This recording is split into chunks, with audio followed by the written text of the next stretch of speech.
Welcome to संस्कार plus academy. कि जैसा कि 10th वाले बच्चे या जो भी बच्चे ये वीडियोस देख रहे हैं, आपने थंबनेल से देख लिया रहेगा कि ये वीडियो वन शॉट होने वाला है ग्रेविटेशन चैप्टर के ऊपर। आप लोग मोस्टली कंफ्यूज रहते हैं ना कि यार लास्ट में क्या पढ़े, कोई तो हमें कहीं से इंपॉर्टेंट क्वेश्चन दे दे, इंपॉर्टेंट टॉपिक बता दे क्या क्या चीजें आने वाली है। तो आज मैं वही चीजें इस वीडियो में कवर करने वाला हूँ कि जो बोर्ड से रिलेटेड बहुत बहुत मोस्ट इंपॉर्टेंट क्वेश्चन है। कौन कौन से क्वेश्चन श्योर शॉर्ट पूछे जाते हैं, कौन कौन से क्वेश्चन कितनी बार कैसे कैसे आए हैं, तो वो चीजें सारी की सारे टॉपिक्स हम इसमें कवर करने वाले हैं। अगर आप ये वीडियो लास्ट तक देखते हैं तो आप लास्ट में एकदम कॉन्फिडेंट फील करेंगे। और बच्चों याद रखना, बोर्ड में कॉन्फिडेंट फील करना ही सबसे इंपॉर्टेंट बात होती है।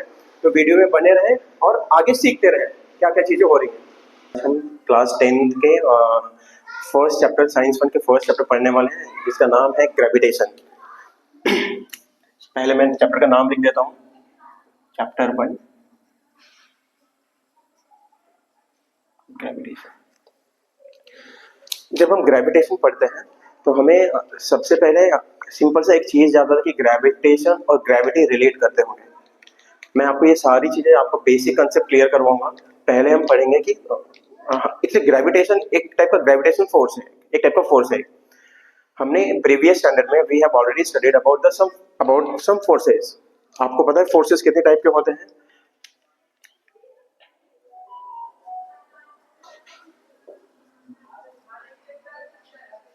हमने टाइप्स ऑफ फोर्सेस पढ़े हैं, जिसमें से सबसे पहला फोर्स आता है, आपको याद आता रहेगा, मैग्नेटिक फोर्स। और कौन सा फोर्स है? Electrical force. और कौन से फोर्स है? एक बोल दो आपका जो इस चैप्टर से रिलेटेड है, ग्रेविटेशनल फोर्स। फिर आपने पढ़ा रहेगा फ्रिक्शनल फोर्स। ये नंबर ऑफ और भी टाइप्स ऑफ फोर्सेस है, contact force, non contact force, balance force, unbalance force. तो हमने बहुत सारे टाइप्स के फोर्सेस पढ़े हैं। एक सिंपल सा क्वेश्चन इस फोर्स से जनरेट होता है कि व्हाट दीज फोर्सेस डू। ये फोर्सेस करते क्या हैं? तो ये forces, suppose whenever this forces is being applied on any object, मतलब किसी ऑब्जेक्ट के ऊपर अप्लाई हो रहे हैं, तो इस ऑब्जेक्ट के अंदर चेंजेस होते हैं। चेंजेस कैसे होंगे? शेप एंड साइज के चेंज होंगे।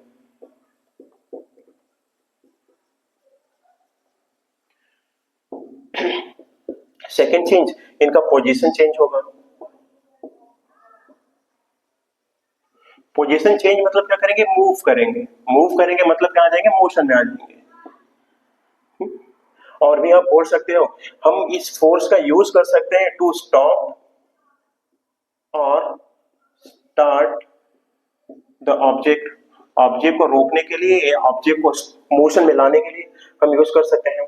और अगला चीज, इसी को और भी अगर एक्सपेंड करना तो आप बोल सकते हैं एक्सेलरेट, ऑब्जेक्ट को एक्सेलरेट करना या फिर डिसेलरेट करना। डिसेलरेट करने के लिए हम यूज कर सकते हैं दिस टाइप ऑफ फोर्सेस को। तो ये सब फोर्सेस के हैं। फोर्सेस के टाइप से आपके टेक्स्ट बुक में सबसे पहले जो क्वेश्चंस पूछे गए इस टॉपिक के ऊपर है।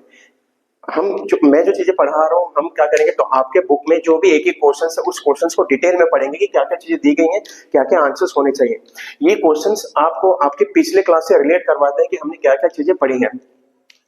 तो ये तो आगे आपका आपने पिछले स्टैंडर्ड्स में क्या क्या चीजें पढ़ी हैं, लेकिन फिलहाल इस चैप्टर में जो हमको मेन पढ़ना है वो हमें पढ़ना है बेसिकली ग्रेविटेशनल फोर्स के बारे में। किसके बारे में पढ़ना है हमें? ग्रेविटेशनल फोर्स के बारे में। तो मैं यहाँ पे लिख देता हूँ ग्रेविटेशनल फोर्स। ग्रेविटेशन पहले डालते हैं, ग्रेविटेशन फोर्स नहीं डाल के मैं ग्रेविटेशन डालता हूँ। तो ये जो ग्रेविटेशन वाला कंसेप्ट है, इसको सबसे पहले इंट्रोड्यूस किया था हमारे प्यारे से अंकल सर आइजैक न्यूटन ने।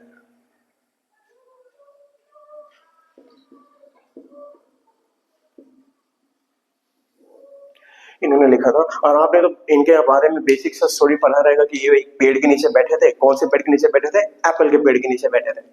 तो वहां पे बैठे बैठे ही वाज राइटिंग समथिंग, और तब तक एक एप्पल गिरा नीचे।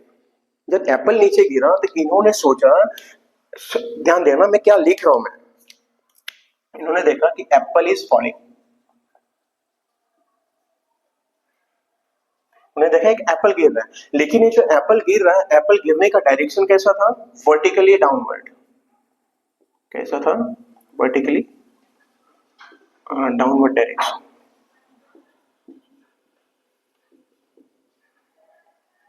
अब ये वर्टिकल डाउनवर्ड डायरेक्शन में गिर रहा है, तो इनके मन में बस एक क्वेश्चन आया, अगर हम और आप रहते तो हम क्या करते, सीधा सा एप्पल उठाते और खा जाते कि चलो आज का कोटा पूरा हो गया। लेकिन इन्होंने सोचा कि ये जो एप्पल गिर रहा है, this Apple is falling why this Apple is falling vertically downward direction. मैं डायग्राम से आपको एक्सप्लेन करने का ट्राई करता हूँ कि क्या है ये diagram. Suppose this is earth, ये अर्थ का सेंटर है, और यहाँ पे मैं एक प्लांट ले लेता हूँ, एक ट्री ले लेता हूँ जो एप्पल का ट्री है। क्या है? Apple tree. अब उन्होंने देखा कि जो एप्पल का ट्री है, जो उन्होंने देखा कि वर्टिकली डाउनवर्ड फॉल हो रहा है, वो सीधा ऐसे गिर रहा था। ये इन्होंने देखा, हम भी यही देखते हैं, लेकिन इन्होंने थोड़ा सा अपना दिमाग लगाया और इन्होंने खुद से एक क्वेश्चन पूछा कि why this Apple is not falling in a horizontal direction. Horizontal direction में क्यों नहीं गिर रहा, या फिर ऐसे क्रॉस डायरेक्शन में क्यों नहीं गिर रहा, ये बस वर्टिकल डायरेक्शन में ही क्यों गिर रहा है। ये इन्होंने सोचा, फिर आफ्टर सम टाइम्स ही कंक्लूडेड दैट, इन्होंने बहुत सारे स्टडीज किया इसके पीछे, और इन्होंने लास्ट में कंक्लूड किया, इन्होंने कंक्लूजन निकाला कि our earth is applying a force on that object. Earth is applying a force on the apple. Apple के ऊपर फोर्स लगा रही है, और ये जो फोर्स है, ये फोर्स का नेचर कैसा है? अट्रैक्टिव। कैसा नेचर है? अट्रैक्टिव फोर्स है ये। अट्रैक्टिव फोर्स है मतलब क्या करेगा, वो अपने पास में खींचने का ट्राई करेगा, और अपने पास में खींचने का ट्राई करेगा। अट्रैक्टिव तो है, लेकिन वो फोर्स कहां पे खींच रहा है, कहां पे जा रही है? Towards the centre of the earth, towards the centre of earth. इसका मतलब मैंने यहाँ पे ये लिखा कि उन्होंने ये कंक्लूड किया कि जो हमारी अर्थ है, अर्थ is applying a attractive force on the Apple towards the centre of earth, which is nothing but a vertically downward direction। जिसके वजह से उन्होंने ये प्रूफ किया कि जो भी एप्पल है, एप्पल को अर्थ पुल कर रही है। पुल कहाँ पे कर रही है? अपने सेंटर की तरफ, जिसके वजह से एप्पल कहाँ पे गिर रहा है? सीधा सीधा नीचे आके गिर रहा है। क्लियर है इतना चीज? कुछ डाउट है आपको? नहीं। कुछ डाउट रहेगा तो आप मुझे कमेंट करें, मैं आपका आंसर्स क्लियर करूंगा। मैं तो ये एक फर्स्ट सिनेरियो हो गया कि एप्पल तो था, ये एप्पल अर्थ के सरफेस से पास में था, लेकिन उन्होंने एक दूसरा केस लिया, केस 2। इस केस 2 में उन्होंने बोला कि हमारी अर्थ है, सपोज दिस इज अर्थ, और ये अर्थ का सेंटर है, and moon is revolving. Moon is a natural satellite. ये मून है, और मून क्या कर रहा है? Moon is also revolving around the sun, sorry around the earth. Earth के चारों तरफ मून भी घूम रहा है। अब मून घूम रहा है, तो ये मून क्यों नहीं फॉल हो पा रहा है? यहाँ तक मून क्यों नहीं गिर रहा? जैसे एप्पल के साथ हुआ था, एप्पल तो गिर कर डायरेक्टली नीचे, ये मून क्यों नहीं गिर पा रहा है? तो मून क्यों नहीं गिर पा रहा, उसके लिए उन्होंने जस्टिफिकेशन दिया कि इन दोनों में अट्रैक्टिव फोर्स काम कर रहा है। यहाँ पे भी क्या कर रहा है? अट्रैक्टिव फोर्स काम कर रहा है। मून के अर्थ क्या कर रहा है? अर्थ के पास भी कुछ मास है, मान लो इसका मास m ही है और इसका मास mm है, mass of moon, mass of earth. दोनों के पास कुछ ना कुछ मास है, दोनों क्या कर रहे हैं? एक दूसरे के बीच फोर्स लगा रहे हैं, अट्रैक्टिव फोर्स लगा रहे हैं, और उसी अट्रैक्टिव फोर्स का नाम क्या है? ग्रेविटेशन। उसी अट्रैक्टिव फोर्स का नाम क्या है? ग्रेविटेशन। आप बस थोड़ा सा एक चीज ध्यान रखना, यहाँ पे जो अर्थ है और मून है, इनके बीच का जो डिस्टेंस है ना, इज क्वाइट फार, बहुत ज्यादा डिस्टेंस है। लेकिन हमने देखा यहाँ पे जो अर्थ है और जो एप्पल है, इनके बीच का जो डिस्टेंस है इज फाइनाइट। ये भी फाइनाइट है, लेकिन काफी दूर है, और ये फाइनाइट मतलब मैं बोल सकता हूँ close as compare to the moon का डिस्टेंस। जिसके वजह से हमें दो कंसेप्ट मिलते हैं, और दो कंसेप्ट मैं आपको अभी बताना चाहूंगा, और आप इसको बहुत अच्छे से याद रखना कि आप हमेशा कंफ्यूज रहते हो। बीइंग 10 स्टूडेंट, हम हमेशा कंफ्यूज रहते हैं, आप हमेशा कंफ्यूज रहते हो सर ग्रेविटी और ग्रेविटेशन में क्या डिफरेंस है। तो मैं आपको बता रहा हूं, देखना, ग्रेविटी एंड ग्रेविटेशन। आपको कंफ्यूजन आएगा, लेकिन ये जो टॉपिक अगर आप अच्छे से समझ गए कि दोनों क्या बोलना चाह रहा है, तो आप दोनों केसेस समझ जाओगे कि केस 1 क्या बोलना चाह रहा है और केस 2 क्या बोलना चाह रहा है। तो ग्रेविटी क्या है? सबसे पहला चीज आप याद रखना कि जो ग्रेविटी काम करता है, acts between earth and object on the earth. ये कहां पे काम करता है? ग्रेविटी कब काम करेगा? अर्थ पे। मैं अर्थ लिख रहा हूं मतलब मैं किसी प्लैनेट के बारे में भी बोल सकता हूं, मैं आप अर्थ की जगह पे प्लैनेट भी बोल सकते हो। तो मैं किसी अगर मैं फिलहाल हम अर्थ पे, तो हम अर्थ से रिलेटेड बात कर रहे हैं कि अगर सपोज ये पेन है, इस पेन को मैं गिराऊंगा तो नीचे गिरेगा, ये पेन को मैं नीचे गिराऊंगा तो ये अर्थ क्या करेगा? उसको अपनी तरफ पुल करने का ट्राई करेगा, अट्रैक्टिव फोर्स, ग्रेविटी। तो अब ये ऑब्जेक्ट कहां पे है? अर्थ पे है।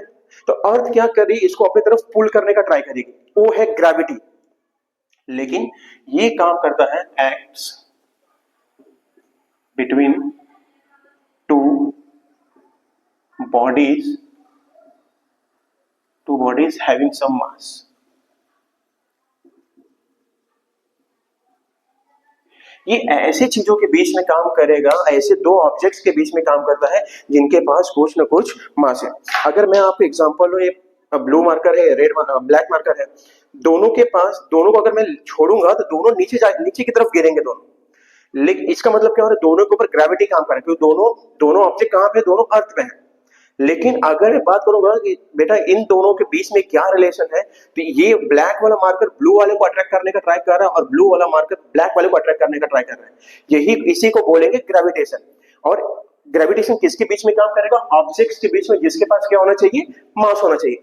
हमारे यूनिवर्स में, हमारे अर्थ में जितने भी सेलेस्टियल ऑब्जेक्ट हैं, जो भी ऑब्जेक्ट्स हमारे अगल बगल पाए जाते हैं, each and every object have some mass. अगर उस ऑब्जेक्ट के पास मास है तो उसके अंदर, उसके ऊपर क्या लगता रहेगा? ग्रेविटेशन फोर्स लगता रहेगा। अगला जो डिफरेंस है, ये शॉर्ट रेंज का होता है और ये इनफाइनाइट रेंज का होता है। इसका रेंज इनफाइनाइट है, इसका रेंज शॉर्ट है। ये ग्रेविटी कब तक काम करेगा अर्थ पे या किसी प्लैनेट पे? कब तक काम करेगा? जब तक हम उसके सरफेस पे हैं। अगर मैं अर्थ के इन्फ्लुएंस से बाहर निकल गया, मैं अगर अर्थ सरफेस से बाहर निकल गया मैं, तो क्या होगा वहां पे? तो अगर आप बात लो, हम स्पेस का बात करते हैं, स्पेस में हम उड़ते रहते हैं। क्यों उड़ते रहते हैं? या कोई भी ऑब्जेक्ट रहेगा, आपने स्पेस आईएसएस में देखा रहेगा, जो साइंटिस्ट जाते हैं वहां पे प्रोजेक्ट्स के लिए या किसी के लिए, आप देखा रहेगा उस हवा में उड़ते रहते हैं। कैसे हो रहा है वहां पे? क्योंकि वहां पे ग्रेविटी नहीं है। अगर वहां पे भी ग्रेविटी होता तो ये लोग भी कहां पे चले आते? नीचे चले आते हैं। लेकिन ऐसा होता है क्या? नहीं होता। मतलब हम बोल सकते हैं कि जो ग्रेविटी है अर्थ का या किसी प्लैनेट का, वो शॉर्ट रेंज के लिए है as compare to the gravitation. और ग्रेविटेशन कहां पे काम करता है? इनफिनिट रेंज के लिए। इनफिनिट रेंज मतलब, मैं आपको एक बेसिक सा एग्जांपल देता हूं कि हमारे सोलर सिस्टम में सन को अगर हम सेंटर पे मानते हैं, तो there are many planets which revolving around the sun continuously. अगर हम सबसे किसी भी प्लैनेट का बात करो आप, अर्थ हो गया, मार्स हो गया, विनस हो गया, जुपिटर, प्लूटो, कोई भी हो गया, तो हमारा जो सबसे फारदेस्ट प्लैनेट है, वो प्लैनेट भी क्या कर रहा है? सन के चारों ओर रिवॉल्व कर रहा है। सन के चारों ओर रिवॉल्व भी कर रहा है, रोटेट भी कर रहा है। अब सन और उस प्लैनेट के बीच में, सन या किसी भी प्लैनेट के बीच में कौन सा फोर्स काम कर रहा है? ग्रेविटेशनल फोर्स काम कर रहा है। ग्रेविटेशनल फोर्स काम कर रहा है, तो मतलब हम बोल सकते हैं कि प्लूटो बहुत दूर है, जुपिटर बहुत दूर है, वहां पे जाने में हमें सालों साल लग जाते हैं पहुंचने में। इसलिए मैंने क्या बोला कि वहां पे जो ग्रेविटेशन काम कर रहा है, ग्रेविटेशनल फोर्स काम कर रहा है, उसका रेंज क्या होता है? बहुत ज्यादा होता है। अब एक सबसे इंपॉर्टेंट टॉपिक में लिखवाने जा रहा हूं, सबसे इंपॉर्टेंट पॉइंट है कि भले ही ग्रेविटी शॉर्ट रेंज के लिए काम कर रहा है, लेकिन इसका नेचर है ना, स्ट्रॉन्गर है। Stronger in nature, stronger force है। और उसके कंपेयर में अगर मैं बात करूं ग्रेविटेशन का, तो ग्रेविटेशन क्या है? Is a weaker force. Weaker बोल सकते हैं, वीकेस्ट फोर्स इन नेचर, सबसे कमजोर फोर्स है। अच्छा, एक सिंपल से एग्जांपल मैं ये भी दे सकता हूं कि मेरे और आपके बीच में, मेरे और इस पेन के बीच में भी क्या लग रहा है? ग्रेविटेशनल फोर्स लग रहा है। जैसे मैं एक चीज समझाना चाह रहा हूं, आपको समझना चाह रहा है कि इस पेन और अर्थ के बीच में ग्रेविटी लग रहा है। तो ग्रेविटी क्या, जैसे मैं इसको छोड़ूंगा, मैं इसको पकड़ कर रख रहा हूं, मतलब इसके ऊपर फोर्स लगा रहा हूं मैं। जैसे मैं इसको छोड़ूंगा ये नीचे गिरेगा, नीचे गिर रहा है मतलब क्या कर रहा है? ग्रेविटी इसको पुल कर रहा है, जल्दी से खींच रहा है। लेकिन इस ऑब्जेक्ट और मेरे बीच में भी क्या काम कर रहा है? ग्रेविटेशन काम कर रहा है। ग्रेविटी नहीं काम कर रहा, ग्रेविटेशन काम कर रहा। ग्रेविटेशन काम कर रहा, लेकिन ग्रेविटेशन का नेचर कैसा है? वीकेस्ट है। वीकेस्ट होने की वजह से ना मैं इसको खींच पा रहा हूं, ना ये मुझे खींच पा रहा है। अगर इसका नेचर बहुत स्ट्रांग रहता था तो मैं इसको खींच लेता या ये मुझे ही खींच लेता। समझ में आ रहा है क्या हो रहा है? ये बहुत इंपॉर्टेंट टॉपिक है ये। आप याद रखना कि ग्रेविटी और ग्रेविटेशन में क्या डिफरेंस है। अब हम आगे जाते हैं, आगे बढ़ते हैं। अगर आपको कुछ भी डाउट रहेगा आप कमेंट करिए, हम ट्राई करेंगे जल्द से जल्द उसका सॉल्यूशन निकालने के लिए। अगला जो टॉपिक है, अगला चीज जो हमें पढ़ना है, आपके बुक का जो टॉपिक है वो है सर्कुलर मोशन।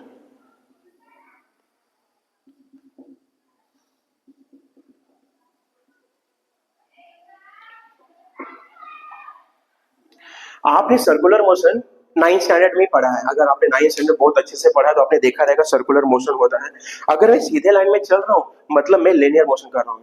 अगर सेम यही चीज अगर कोई ऑब्जेक्ट है, अगर 360 एंगल पे रोटेट कर रहा है, घूम रहा है, बार बार 360 डिग्री वाले पाथ में हमेशा चल रहा है, उसको क्या बोलोगे आप? Circular motion. जैसे हमारे घर में सीलिंग फैन होता है, सीलिंग फैन गोल गोल घूम रहा है, मतलब उस फैन के जितने भी पार्टिकल है सब क्या परफॉर्म कर रहे हैं? और सर्कुलर मोशन कर रहे हैं। जो भी चीज गोल गोल घूम रही है वो कौन सा मोशन परफॉर्म कर रही है? Circular motion. मैं एक डायग्राम से आपको एक्सप्लेन करता हूं। मैं ये है हमारा सर्कुलर पाथ। अगर कोई सर्कुलर पाथ है तो सर्कुलर पाथ का कुछ तो सेंटर रहेगा। इस सर्कुलर पाथ का क्या रहेगा? Having some centre. अगर मैं अज्यूम करता हूं कि मेरा कोई ऑब्जेक्ट है और ये ऑब्जेक्ट यहाँ पे पॉइंट ए पे है, ये ऑब्जेक्ट है पॉइंट ए पे। अब पॉइंट ए पे कोई ऑब्जेक्ट है जो क्लॉकवाइज घूम रहा है। कैसे घूम रहा है? क्लॉकवाइज घूम रहा है।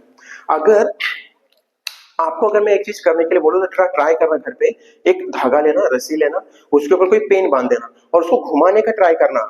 आप घुमाने का ट्राई करोगे तो मतलब क्या कर रहे हो? You are applying some force on that string. धागे के ऊपर कोई तो फोर्स लगा रहे हो जिसके वजह से वो मोशन में आ रहा है। अब मोशन में आ रहा है तो जैसे ही किसी पॉइंट पे से अगर वो ऑब्जेक्ट छूटेगा तो कैसे निकल के जाएगा? वो सीधा निकल के जाएगा। अगर मान लो वही पॉइंट यहाँ पे आ गया, वही ऑब्जेक्ट यहाँ पे है, बी पॉइंट ले लो, तो ये कैसे निकल के जाएगा? सीधा निकल के जाएगा। अगर कोई पॉइंट सी पे है, सी से है, तो ये कैसे निकल के आएगा? ऐसे। मैं ये दिखा रहा हूं कि हर एक पॉइंट पे circle is made up of infinite points और each at each and every point the object has a tangential velocity। क्या रहता है?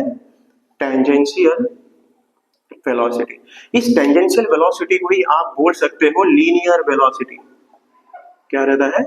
Linear velocity. मतलब सिंपल सा इसका मतलब टेंजेंट मतलब आप जानते रहोगे कि एक लाइन है जो आउट सर्कल के आउटसाइड से पास हो रही है और कहां से पास हो रही है? किसी एक पॉइंट को टच होकर पास होती है, उसको हम टेंजेंट बोलते हैं।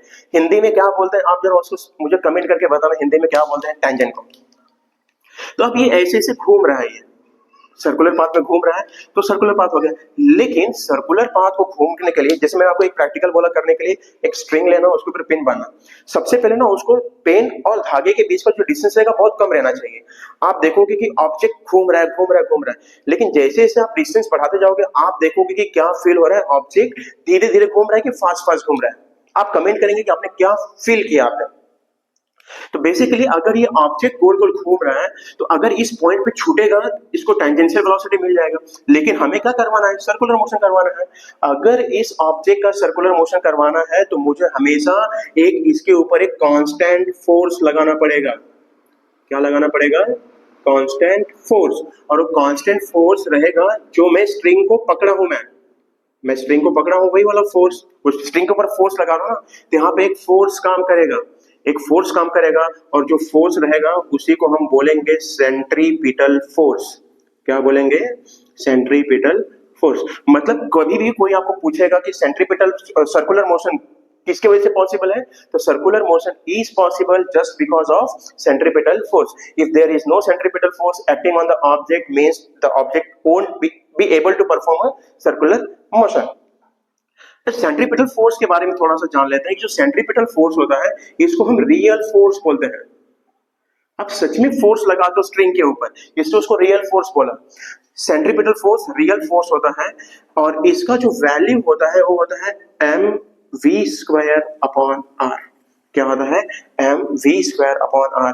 इन फर्दर स्टैंडर्ड्स 11th में 12th में आप इस ये वाला वैल्यू डिराइव करोगे। यहाँ पे मैं सिंपल सा एक मीनिंग और बताना चाहता हूँ। ये वाला क्या, जो हमने f बोला ये तो रेडियस भी है ना, ये तो रेडियस भी है। इसका मतलब ये है, इस फॉर्मूले से आप बोल सकते हो जितना ज्यादा सेंट्रीपिटल फोर्स रहेगा उतना ज्यादा सर्कुलर मोशन रहेगा। तो जितना ज्यादा रेडियस बढ़ेगा अगर आप रेडियस बढ़ाओगे तो फोर्स क्या होगा, कम होगा। रेडियस कम करोगे तो फोर्स क्या होगा, बढ़ेगा। इसका मतलब ये है कि अगर आप पेन और धागे के बीच का डिस्टेंस अगर आपने कम रखा है तो ज्यादा स्पीड में घूमेगा। अगर पेन और स्ट्रिंग के बीच में डिस्टेंस ज्यादा है तो जो वेलोसिटी रहेगा सर्कुलर मोशन का, जो स्पीड रहेगा वो क्या रहेगा, कम रहेगा। यहां से आपको डिराइव करने के लिए मिलता है। तो ये हमने देखा सेंट्रीपिटल फोर्स। मैं इसी आपके बुक में ये वर्ड नहीं लिखा जो मैं अगला पढ़ाने वाला हूं, उसका नाम है सेंट्रीफ्यूगल फोर्स। उसका नाम है सेंट्रीफ्यूगल फोर्स। अब ये सेंट्रीफ्यूगल फोर्स आपने ऑब्जर्व किया रहेगा जब आप बस में ट्रेन में जाते हो, तो अगर कोई बस है, अगर बस कोई लेफ्ट टर्न ले रहा है तो आप फील करते हो कि आप राइट साइड में पुश कर रहा है। कभी आपने फील किया है ऐसा? यस और नो कमेंट करना आपकी कभी फील किया है कि नहीं। बस में ट्रेन में जब इमरजेंसी टर्न मारते हैं, आराम से भी टर्न मारेंगे तो यू फील पुश आउटवर्ड, अब बाहर के साइड जाने का ट्राई करते हो, तो मतलब वो फोर्स कौन सा है, सेंट्रीफ्यूगल फोर्स है। और ये सेंट्रीफ्यूगल फोर्स का जो नेचर रहता है, जैसे इसका सेंट्रीपिटल का नेचर रियल है, वैसे ही इसका नेचर रहता है स्यूडो फोर्स। इसको क्या बोलते हैं, स्यूडो। स्यूडो मीन्स बोल सकते हो fake, fake force, not real. Fake नहीं बोल के आप क्या बोलोगे, नॉट रियल फोर्स। ये रियल फोर्स नहीं होता है, लेकिन इसका वैल्यू, इसका भी, ये भी फोर्स है, ये भी फोर्स है, दोनों एक दूसरे के अपोजिट डायरेक्शन में काम करते हैं। अगर जैसे अगर हमने बोला जो सेंट्रीपिटल फोर्स है, सेंट्रीपिटल फोर्स काम करता है towards the centre, towards the centre of circle. Circle के जिस साइड में सेंटर है उसी साइड में काम करेगा, ये इनवर्ड काम करेगा। और ये जो रहता है ये काम करता है अवे फ्रॉम द सर्कल। क्या काम करता है, अवे फ्रॉम द सर्कल, हमेशा सर्कल से दूर जाएगा ये। तो जिसकी वजह से अगर मैं जो एक फॉर्मूला लिखना रहेगा सेंट्रीपिटल के लिए और सेंट्रीफ्यूगल के लिए भी फॉर्मूला वही आएगा, mv²/r।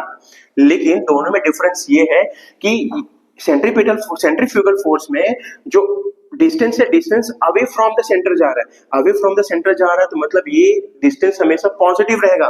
और जो सेंट्रीफ्यूगल फोर्स है वो हमेशा कहां पे आएगा, टुवर्ड सेंटर आ रहा है, टुवर्ड सेंटर आ रहा है, मतलब डिस्टेंस कम होगा, इसलिए हमेशा हम माइनस दिखा दें। प्लस और माइनस बस याद रखना, एक चीज हमेशा याद रखना, अब नेवर, अब physical quantity never be negative. कोई भी फिजिकल क्वांटिटी कभी नेगेटिव नहीं होगा। The sign indicates the direction of the force, कि डायरेक्शन कहां पे लग रहा है, किस साइड में लग रहा है। तो यहाँ पे माइनस साइन दिखा रहा है। अगर आपको बस एक ऐसा डायरेक्ट क्वेश्चन पूछ दिया कि F = mv²/r है और ये कौन सा फोर्स है, माइनस साइन लगा दिया, कौन सा फोर्स है, तो आप माइनस साइन देख के बोलोगे कि क्या कौन सा फोर्स है, सेंट्रीपिटल फोर्स है। अगर ये वाला साइन नहीं है तो कौन सा है, सेंट्रीफ्यूगल फोर्स है। लेकिन फिलहाल के लिए आपके बुक में ये टॉपिक नहीं दिया है, सेंट्रीफ्यूगल नहीं दिया है, तो आपसे जब भी कोई पूछेगा सेंट्रीपिटल का फॉर्मूला क्या है, तो आप क्या बोलोगे, हाँ, mv²/r। क्लियर है, इतना समझ में आया? आप इतना देखिए क्या है, अगर कुछ अभी तक हमने जो भी चीजें कवर की हैं, अगर आप if you feel any doubt you can ask in the comment box, I will answer it. जो भी चीजें नहीं समझी आप ट्राई करिए पूछने का। Thank you. Gravitation. In that lecture, we have seen the difference between the gravity and gravitation, centripetal force and centrifugal force, and various type of forces. जो भी चीजें ग्रेविटेशन चैप्टर से रिलेटेड है वो हमने फर्स्ट लेक्चर में देखा था। अगर आप लोग वीडियो अभी तक नहीं देखा है तो आप जाके देखें कि वहाँ पे हमने क्या क्या चीजें पढ़ी हैं। अगर आप वो फर्स्ट लेक्चर देखेंगे तब भी जाके आपको सेकंड लेक्चर समझ में आएगा।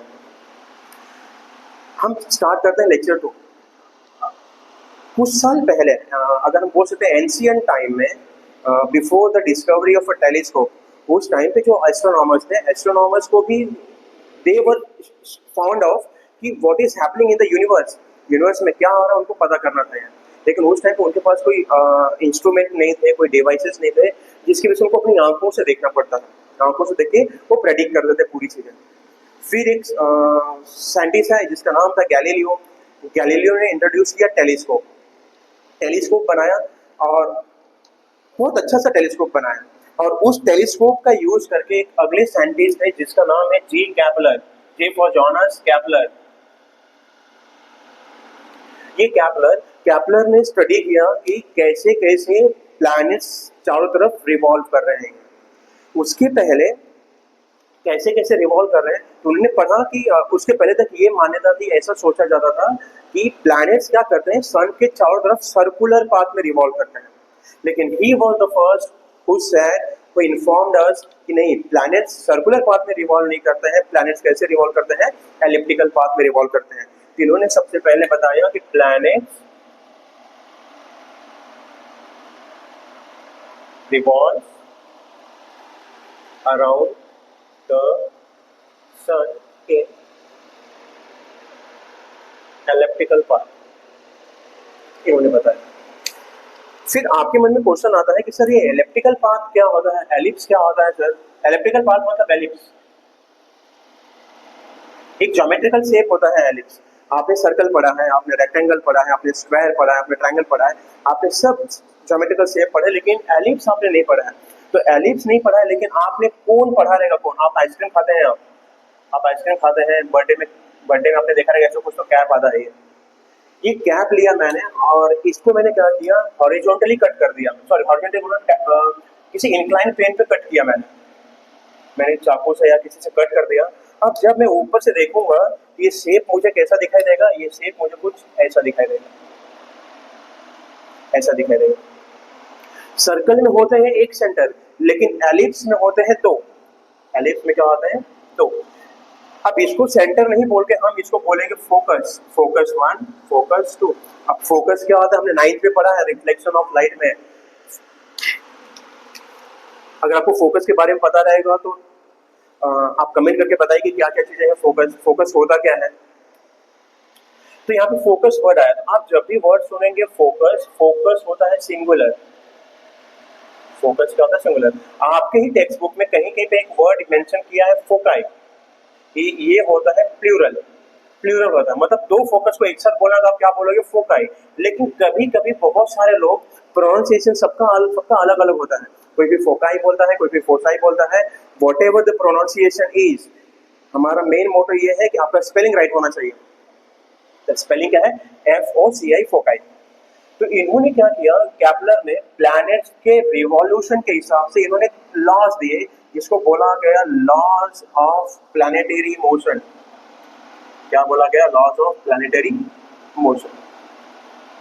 प्लैनेट्स का मोशन कैसा होता है ये किसने बताया, कैपलर ने बताया। इसके पहले हमने previous standard, that is 9th standard में हमने पढ़ा है न्यूटन्स लॉज ऑफ मोशन। क्या आपको पता है न्यूटन्स लॉज ऑफ मोशन क्या है? अगर आपको पता है तो आप बताइए कि न्यूटन के फर्स्ट लॉ ऑफ मोशन को क्या बोलते हैं, सेकंड लॉ ऑफ मोशन को क्या बोलते हैं, और थर्ड लॉ ऑफ मोशन को क्या बोलते हैं। आपको पता है तो आप कमेंट करिए। तो अब हम आते हैं कैपलर के बारे में। कैपलर ने लॉ दिया था किसके बारे में, प्लैनेटरी मोशन के बारे में, जिसमें से जो सबसे पहला लॉ था उसके आपके बुक के हिसाब से नाम दिया है केपलर्स फर्स्ट लॉ। क्या बोले हैं उसको, कैपलर्स फर्स्ट लॉ। अब कैपलर्स फर्स्ट लॉ में इसका जो स्टेटमेंट है बोला है कि the orbit of planet around the sun is ellipse. The orbit of a planet around the the orbit of a planet around the statement क्या जा रहा है बोलना, मैं चेक करना है, देखने। The orbit of a planet is an ellipse. The orbit of a planet is an ellipse. Is an ellipse with sun at one of the foci. ये पहला स्टेटमेंट था। ये इन्होंने पहला स्टेटमेंट में ये बोला कि the orbit of a planet is an ellipse. Ellipse होना चाहिए, सर्कुलर नहीं होना चाहिए। उन्होंने बोला the orbit of a planet, orbit मतलब गोल गोल घूमना, आपने ऑर्बिट के बारे में पढ़ा है। The orbit of a planet is an ellipse. Ellipse elliptical shape का होता है, with sun at one of the foci. हमने दो एलिप्टिकल पाथ में घूम रहा है, लेकिन दो फोकस है। यहाँ पे सन कहाँ पे रहेगा, सन किसी एक पे रहेगा, या तो F1 पे रहेगा या तो F2 पे रहेगा। इन्होंने फर्स्ट स्टेटमेंट इन्होंने बस बताया है कि ऑर्बिटल पाथ में घूमते हैं। जितने भी प्लैनेट्स हैं उनका जो ऑर्बिटल पाथ बताया था, और ऑर्बिटल पाथ कैसा होता है, एलिप्स होता है। कैसा होता है, या एलिप्टिकल होता है, एलिप्टिकल पाथ होता है। एलिप्टिकल पाथ है, इसलिए केपलर के फर्स्ट लॉ को देखिए, याद रखना ऑर्बिटल पाथ है, इसलिए इसके फर्स्ट लॉ को बोलते हैं लॉ ऑफ ऑर्बिट। क्या बोलते हैं? Law of orbit. हमेशा याद रखना, it is a very important question. Kepler's law is also called as, तो आपका आंसर होना चाहिए लॉ ऑफ ऑर्बिट। और एक चीज फिर से बोल रहा हूँ कि जो केपलर्स लॉ है is one of the most important chapter, most important topic of from this chapter. मैं इसको स्टार मार्क कर दे रहा हूँ, लॉ ही पूरा इंपॉर्टेंट है, 3 लॉ है टोटल। अगला जो लॉ है वो सेकेंड लॉ, जिसको आप बोलोगे Kepler's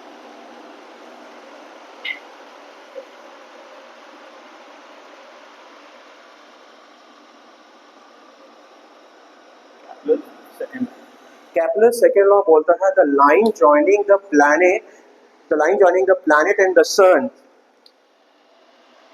the line joining the planet and sun sweeps, या इसको बोल सकते हो covers equal area in equal interval of time. ये किसने बोला? केपलर ने बोला। केपलर ने बोला कि जो भी प्लैनेट है while moving in an elliptical path they covers equal area in equal interval of time। Her time में क्या कर रहे हो? सेम एरिया कवर कर रहे हैं। मैं फिर से आपका एलिप्स बना दे रहा हूँ, मैं फिर से एलिप्स बनाऊंगा, आप समझना क्या बोलना चाह रहे हैं यहाँ पे। ये F1 है और ये है F2।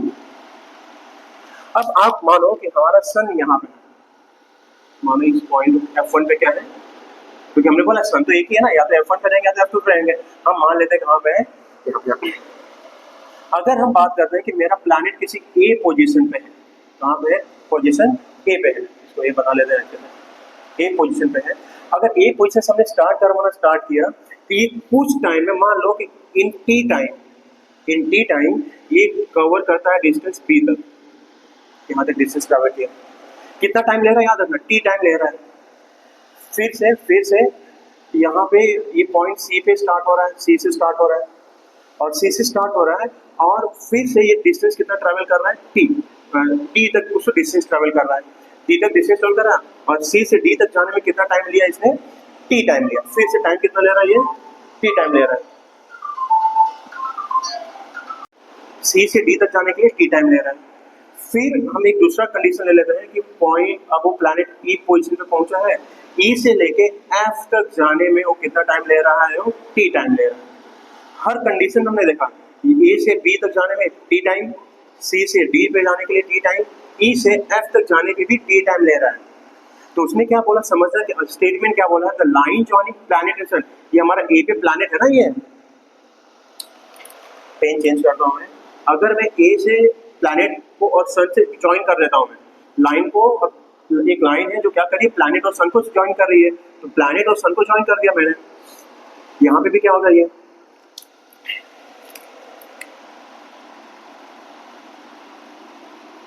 ऐसा कवर करेगा ये।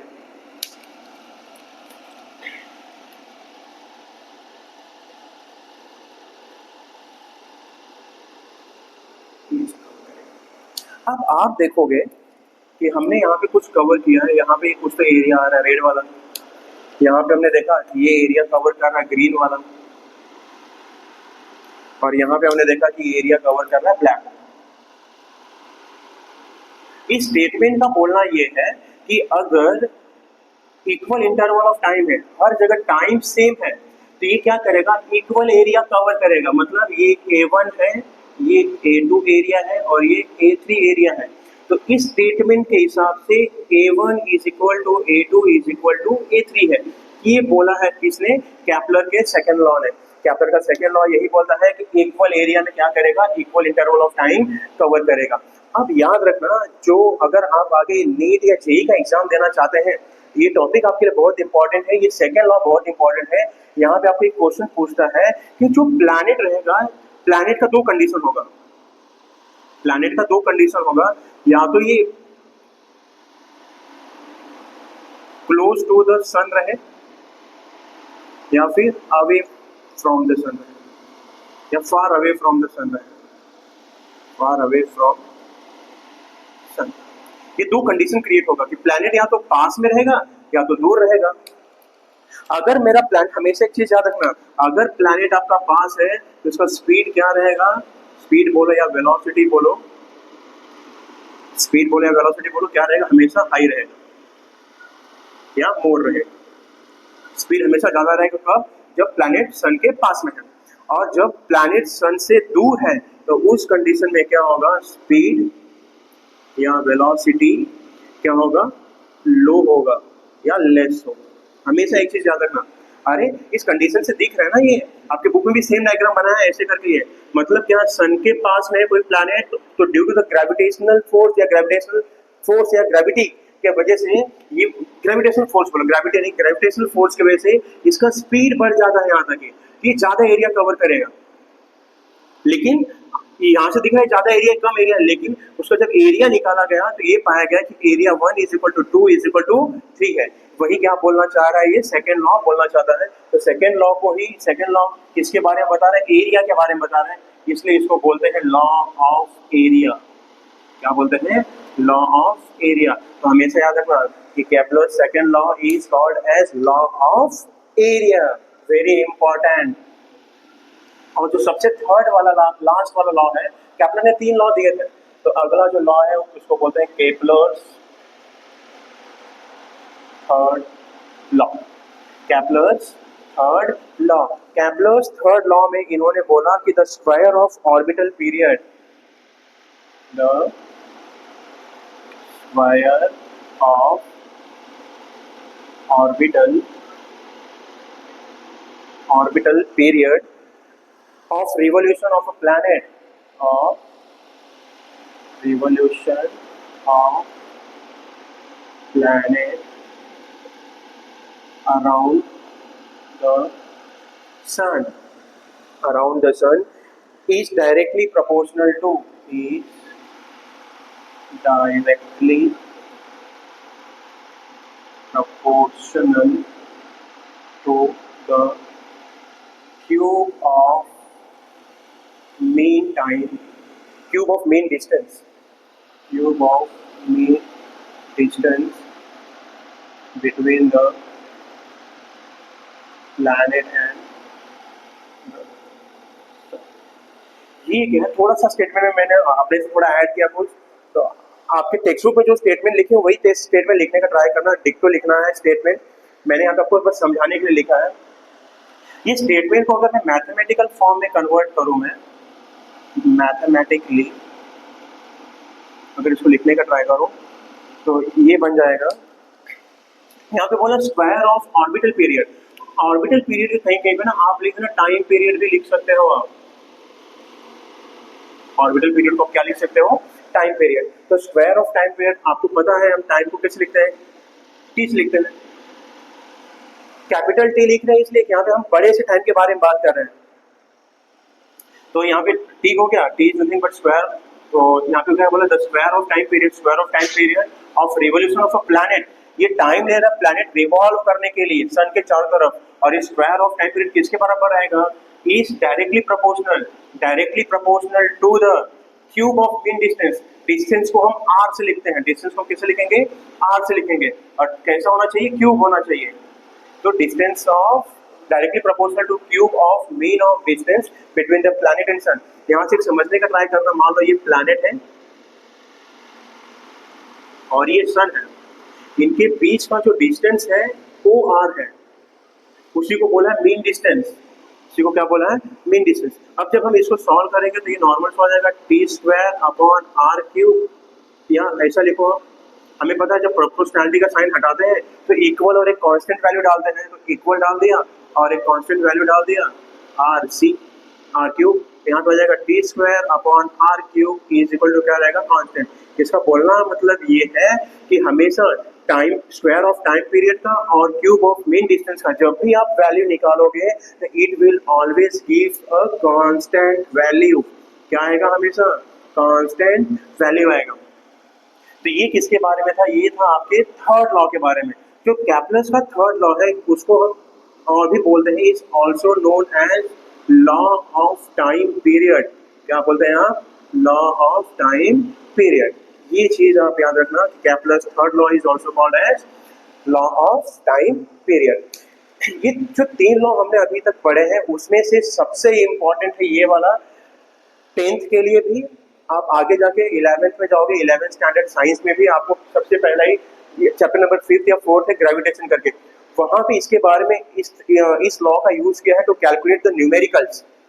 आपको इसके ऊपर न्यूमेरिकल्स नहीं पूछा है, लेकिन आपको बस फिलहाल के लिए डिपेंडिंग अपॉन द 10th, बस 10th के लिए आपको ये तीन लॉ इंपॉर्टेंट है, फर्स्ट लॉ, सेकेंड लॉ और थर्ड लॉ। अगर तो हमेशा याद रखना, कैपलर्स के फर्स्ट लॉ को बोलते हैं लॉ ऑफ ऑर्बिट, कैपलर्स के सेकंड लॉ को बोलते हैं लॉ ऑफ एरिया, और कैपलर के थर्ड लॉ को बोलते हैं लॉ ऑफ टाइम पीरियड। मैंने आपको स्टार्टिंग में क्वेश्चन पूछा था कि न्यूटन्स के लॉ में इन्होंने फर्स्ट लॉ जो बोला था उसको बोलते हैं लॉ ऑफ न्यूटन्स का फर्स्ट लॉ, और न्यूटन्स के फर्स्ट लॉ को बोलते हैं लॉ ऑफ इनर्शिया बोलते हैं। सेकेंड लॉ को क्या बोलते हैं, लॉ ऑफ मोमेंटम, और थर्ड लॉ को क्या बोलते हैं, एक्शन एंड रिएक्शन फोर्स। क्या बोलते हैं, एक्शन एंड रिएक्शन फोर्स। तो ये समझ जाना आपकी क्या क्या चीजें हुई हैं न्यूटन वाले में। अगर आपको इसमें कुछ भी समस्या आ रही है आप हमसे बेझिझक पूछ सकते हैं, बेझिझक कमेंट करिए, और जितना ज्यादा क्वेश्चन आप पूछ सकते हैं उतना ज्यादा क्वेश्चन पूछिए। आप जितना ज्यादा क्वेश्चन पूछेंगे हमें लगेगा कि आपका डाउट उतने अच्छे से क्लियर हुआ है। Thank you. और सेंट्रीफ्यूगल क्या होता है, सेंट्रीपिटल क्या होता है, टाइप्स ऑफ फोर्सेस देखा हमने देखा कैपलर्स लॉ क्या है, उसके आधार पर हमने देखा कि न्यूटन्स लॉ क्या है, न्यूटन्स के लॉज को क्या बोलते हैं, कैपलर्स के लॉ को क्या बोलते हैं। ये सारी चीजें अभी तक हो गई हैं। हमने देखा कि ग्रेविटी और ग्रेविटेशन में भी क्या डिफरेंस है। अगर आपको अभी भी कंफ्यूजन है तो आप पूछ सकते हैं। अगला जो हमारा टॉपिक होने वाला है वो होने वाला है न्यूटन्स ग्रेविटेशनल लॉ।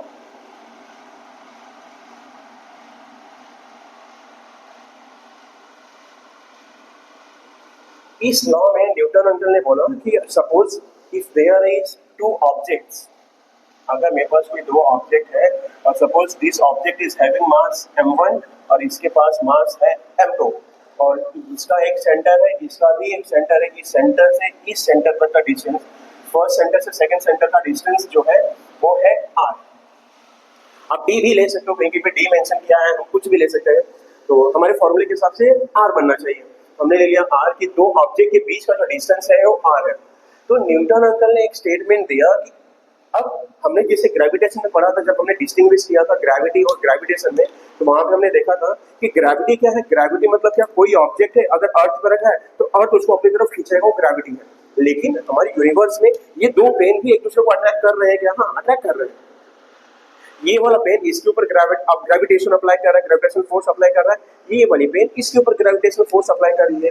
तो सिमिलरली ये वाला ऑब्जेक्ट इसके ऊपर ग्रेविटेशन फोर्स अप्लाई करता होगा और ये वाला ऑब्जेक्ट इसके ऊपर ग्रेविटेशन फोर्स अप्लाई करता होगा। तो depending upon this condition Newton sir ने हमें एक स्टेटमेंट दिया। वो स्टेटमेंट बोला उन्होंने, each and every object, each and every object attracts every other object with a definite force। एक फोर्स, एक कोई ना, ये ऑब्जेक्ट इसके ऊपर कोई ना कोई फोर्स लगा रहा है, ये ऑब्जेक्ट इसके ऊपर कोई ना कोई फोर्स लगा रहा है। कौन सा फोर्स लगा रहा है, अट्रैक्टिव फोर्स लगा रहा है। मैं आपको जो एक स्टेटमेंट है उसको 3 स्टेप में लिखवा के दूंगा। ये स्टेटमेंट बहुत इंपॉर्टेंट है from the boards point of view. तो ये आपका पहला हो गया। इसके आगे जस्ट कंटिन्यू करना है। दिस फोर्स, कौन सा फोर्स, ये अट्रैक्टिव फोर्स, ये definite force. This force is directly proportional to the product of their masses. क्या होगा, जो ये फोर्स है, कौन सा डेफिनेट फोर्स, जो अट्रैक्टिव फोर्स इनके बीच में लग रहा है, वो क्या रहेगा, डायरेक्टली प्रोपोर्शनल रहेगा। किसके डायरेक्टली प्रोपोर्शनल रहेगा, product of their masses. Product मतलब हमें पता है मल्टीप्लाई होता है, क्लियर है क्या, product of their masses. And inversely proportional to, and inversely proportional to the square of distance between them। और क्या होगा, इनवर्सली प्रोपोर्शनल होगा, इन दोनों के बीच का जो डिस्टेंस है उसके इनवर्सली प्रोपोर्शनल रहेगा स्क्वायर के। तो अब हम देखते हैं फ्रॉम फर्स्ट कंडीशन, ये तो हमारा नॉर्मल सा स्टेटमेंट था, ये यहाँ पे हमारा मेन इंपॉर्टेंट है ये ब्लैक वाला और ये ब्लू वाला। तो मैथमेटिकली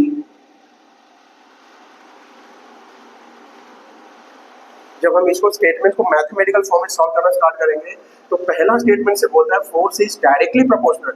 डायरेक्टली प्रोपोर्शनल मतलब ऐसा होता है, और किसके प्रोपोर्शनल, प्रोडक्ट, प्रोडक्ट मतलब मल्टीप्लाई, मल्टीप्लाई किसका, मास है, इसका मास क्या है, m1 और m2, तो हो जाएगा m1 एंड m2। ये हो जाएगा आपका फर्स्ट स्टेटमेंट। अगला और क्या बोल रहा है, एंड इनवर्सली प्रोपोर्शनल। जब भी इनवर्सली प्रोपोर्शनल बोलता है तो हम क्या लगाते हैं, 1 अपॉन समथिंग। क्या लगा देते हैं, 1 अपॉन समथिंग। वो समथिंग क्या है, square of distance between them. Distance कितना है, r, और इनके बीच का स्क्वायर, तो ये हो जाएगा 2। तो फ्रॉम 1 and 2 हम लिख सकते हैं f is proportional m1 into m2 upon r square. और जहां तक कि हमें पता है, हम जब प्रोपोर्शनैलिटी का साइन हटाते हैं, हमेशा आप याद रखना, जब भी whenever we will remove the proportionality sign, that proportionality sign will be substituted with equal and a constant। एक इक्वल और एक कांस्टेंट से हम उसको रिप्लेस कर देंगे, तो ये वैल्यू आ जाएगा आपका f इज इक्वल टू, और यहाँ पे हम कांस्टेंट लगा देंगे। याद रखना, मैं इस प्रोपोर्शनैलिटी की जगह पे इक्वल और g लगा रहा हूँ मैं, और बाकी का टर्म ऐसे ले जाएगा m1 into m2 upon r square, ये टर्म बनेगा। यहाँ पे हमारा ये बोलना है, ये है हम दो ऑब्जेक्ट के बीच में ले रहे थे, इसको आप ले लो इक्वेशन ए।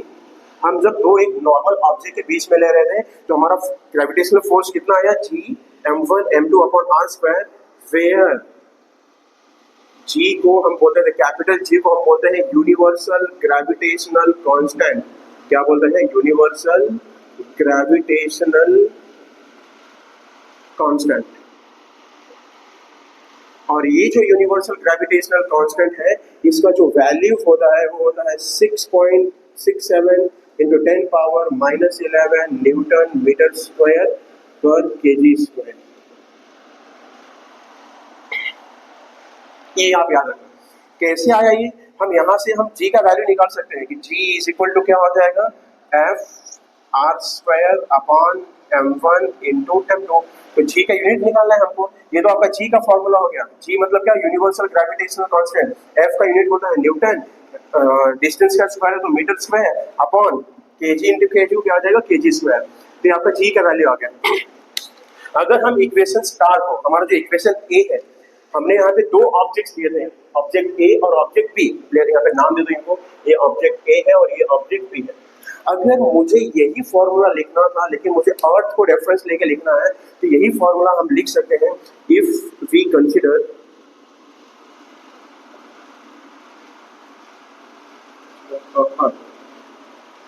अगर हम अर्थ को लेके अगर ये फॉर्मूला लिखने का ट्राई करें तो ये बन जाएगा f is equal to G capital M small m upon r का या कैपिटल R का स्क्वायर। हियर आपको पता है g का है, g क्या है, यूनिवर्सल ग्रेविटेशनल कांस्टेंट। इसका वैल्यू हमेशा क्या रहेगा, सेम रहेगा। कितना रहेगा, 6.67 इंटू 10 पावर -11। आगे यूनिट आप याद रखना, ये यूनिट बहुत इंपॉर्टेंट है।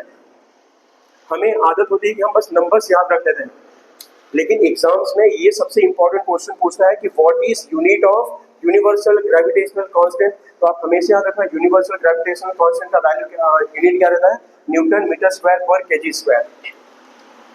अब यहाँ पे हम देखिए, इसका वैल्यू हमें पता है, कैपिटल M जो होता है ना, ये होता है मास ऑफ अर्थ। क्या है, mass of earth, sorry mass of earth. Mass of earth, जो मास ऑफ अर्थ है आपको उसका वैल्यू पता रहना चाहिए, हमेशा याद रखना आप। 6 इंटू 10 पावर 24 kg, ये अर्थ का मास है। और ये स्मॉल m क्या है, जैसे मैं बोल रहा हूँ ये हमारी पूरी अर्थ है, इस पे एक मास रखा है, तो मैंने कैपिटल M ले लिया अर्थ का मास, और ये स्मॉल m है इस ऑब्जेक्ट का मास। तो ऑब्जेक्ट का मास आपको हमेशा क्वेश्चन में दिया रहेगा। और ये कैपिटल R जो है, कैपिटल R है रेडियस ऑफ अर्थ।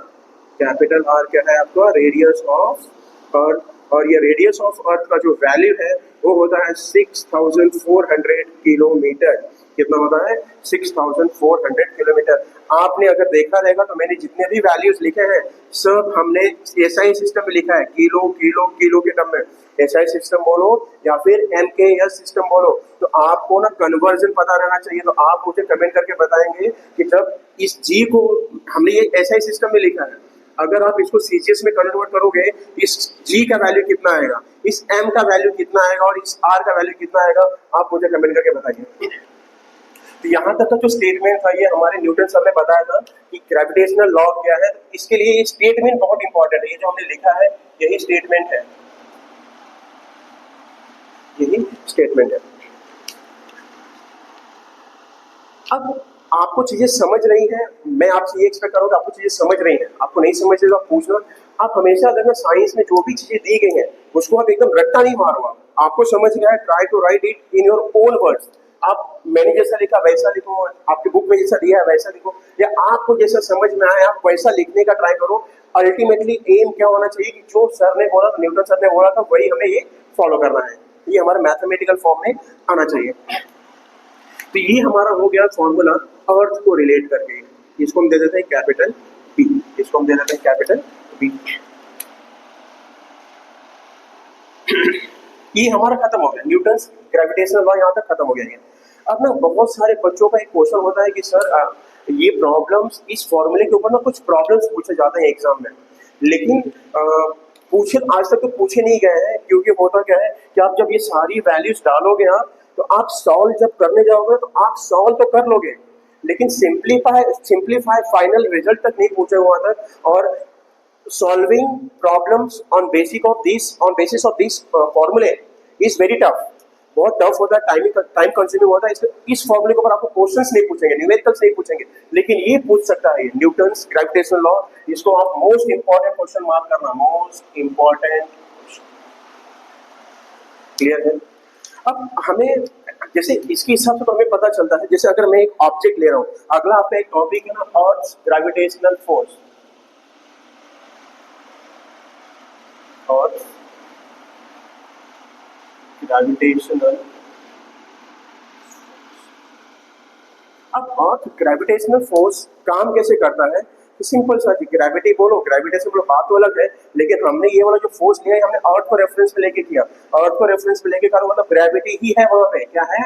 ग्रेविटी ही है वहां पे। तो हमें पता है कि जब भी मैं किसी ऑब्जेक्ट को मैं अपवर्ड डायरेक्शन, सपोज ये मेरा ऑब्जेक्ट है और इस ऑब्जेक्ट को अगर मैं ऊपर की तरफ फेंकूंगा, मैं ये कुछ समय के बाद वापस से नीचे आ जाता है। तुरंत नीचे आता है क्या? नहीं, पहले ये ऑब्जेक्ट जब मैंने इसके ऊपर इनिशियल फोर्स लगाया, ये कुछ हाइट तक गया, कुछ हाइट तक जा रहा है, मतलब क्या, जैसे जैसे ये ऑब्जेक्ट ऊपर जा रहा है अर्थ की ग्रेविटी इसको अपनी तरफ खींचने का ट्राई कर रही है। खींचने का ट्राई कर रही है मतलब क्या कर रही है? इसका वेलोसिटी जीरो करने का ट्राई कर रही है। तो जैसे जैसे ये ऑब्जेक्ट ऊपर जा रहा है इसकी वेलोसिटी जीरो, वेलोसिटी कम होते जा रही है। As this object goes attain a certain height, its height becomes zero. एक certain height पे इसका वेलोसिटी कितना हो जाता है? जीरो हो जाता है। अब जीरो हो गया, जीरो होने के बाद अर्थ की ग्रेविटी एक हमेशा याद रखना, ये ऑब्जेक्ट जब ऊपर जा रहा है एक सर्टेन हाइट पे इसका वेलोसिटी कितना हो जाएगा? जीरो। कौन सा वेलोसिटी? Final velocity. अब इसको जब ऊपर फेंकना है तो हमको कुछ तो इनिशियल वेलोसिटी चाहिए। यहाँ पे 2 यूनिट, 4 यूनिट, 5 यूनिट, ये हमको मस्ट है, ये कंपल्सरी होता है, ये कंपल्सरी है कि आपको इनिशियल वेलोसिटी देना पड़ेगा। फाइनल वेलोसिटी जीरो हो जाएगा एक सर्टेन हाइट पे। अब उसके बाद क्या करेगा? ये ऑब्जेक्ट फिर से नीचे आने का ट्राई करेगा। कब तक नीचे आएगा? जब ये ग्राउंड पे टच नहीं हो जाए, जब तक इसका पोटेंशियल एनर्जी कितना हो जाए? जीरो हो जाए, तब तक ये मूव करता रहेगा। ये है ग्रेविटेशनल, अर्थ का ग्रेविटेशनल फील्ड, ग्रेविटेशनल फोर्स। अगला जो एक टॉपिक क्रिएट होता है, ये टॉपिक इतना इंपॉर्टेंट नहीं यहाँ पे बोर्ड के पॉइंट ऑफ व्यू के हिसाब से, क्योंकि हम इस चैप्टर में, हम इस वीडियो में हम यही पढ़ रहे हैं कि क्या क्या इंपॉर्टेंट क्वेश्चंस जनरेट हो सकते हैं, कौन कौन सा टॉपिक इंपॉर्टेंट है। मैं बस वही ज्यादा अच्छे से कवर कर रहा हूँ। अगला जो टॉपिक है आपका होने वाला है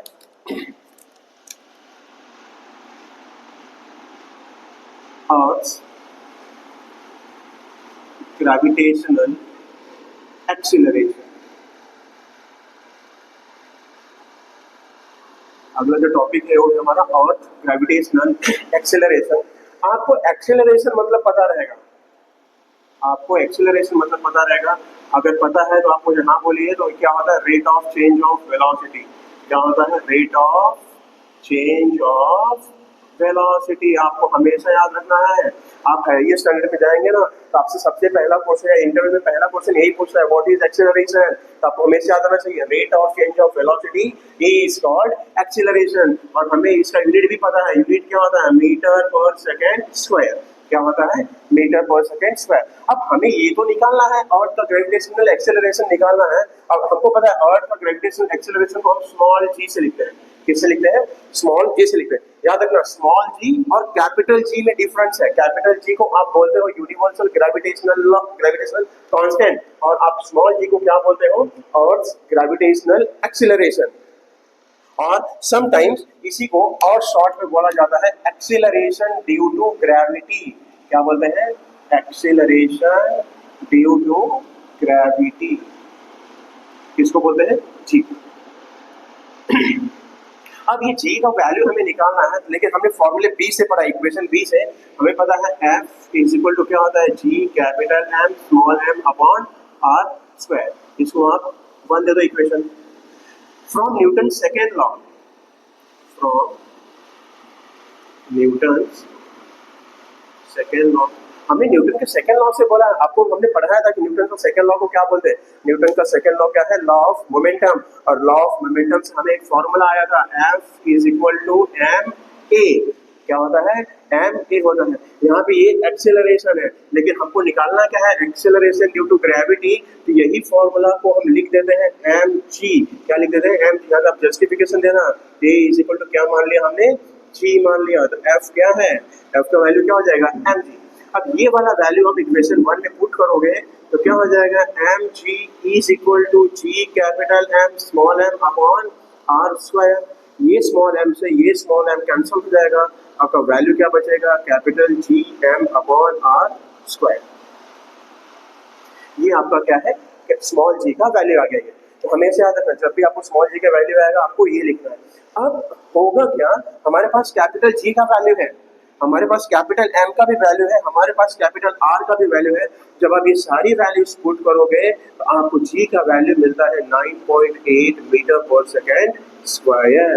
कितना मिलता है 9.8 पर मीटर पर सेकेंड स्क्वायर। बहुत याद रखना आपको 4.4 वैल्यूज याद रखने हैं capital G small M sorry capital G capital M capital R और स्मॉल जी का वैल्यू। ये सारी चीजें बहुत इंपॉर्टेंट है।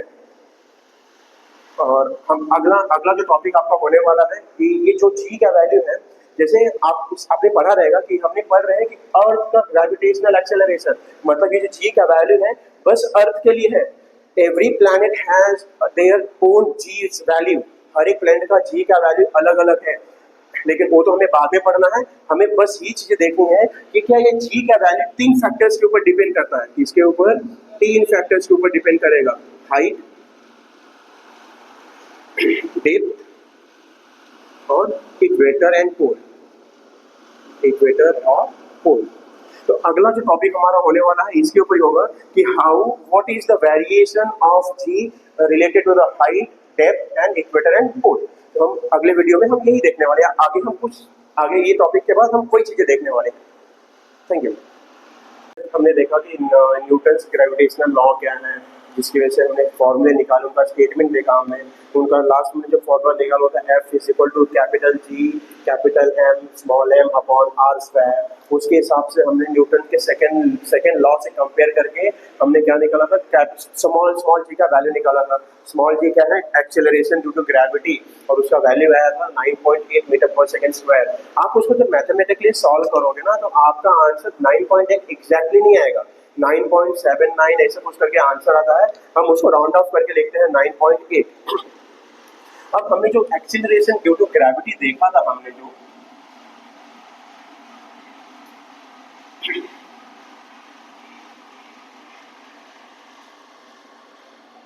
अब इसके हिसाब से हम वेरिएशन चेक करने वाले हैं। ये वैरी होते रहता है, इसके अंदर वेरिएशन देखने को मिलता है हमें।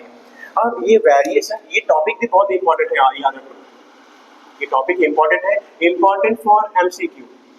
ये एमसीक्यू के लिए इंपॉर्टेंट है पूरा टॉपिक। तो अभी हम यहाँ पे जितने भी चीजें पढ़ाऊंगा ये सब क्या है 1 मार्क के लिए क्वेश्चन है। 1 मार्क में अगर मैं एमसीक्यू बोल रहा हूँ मतलब या तो 1 मार्क में आएगा या 1 मार्क के क्वेश्चन है, कोरिलेशन है, मैच द फॉलोइंग है, जो भी क्वेश्चन 1 मार्क के क्रिएट होंगे उसके रिलेटेड ये टॉपिक है ये।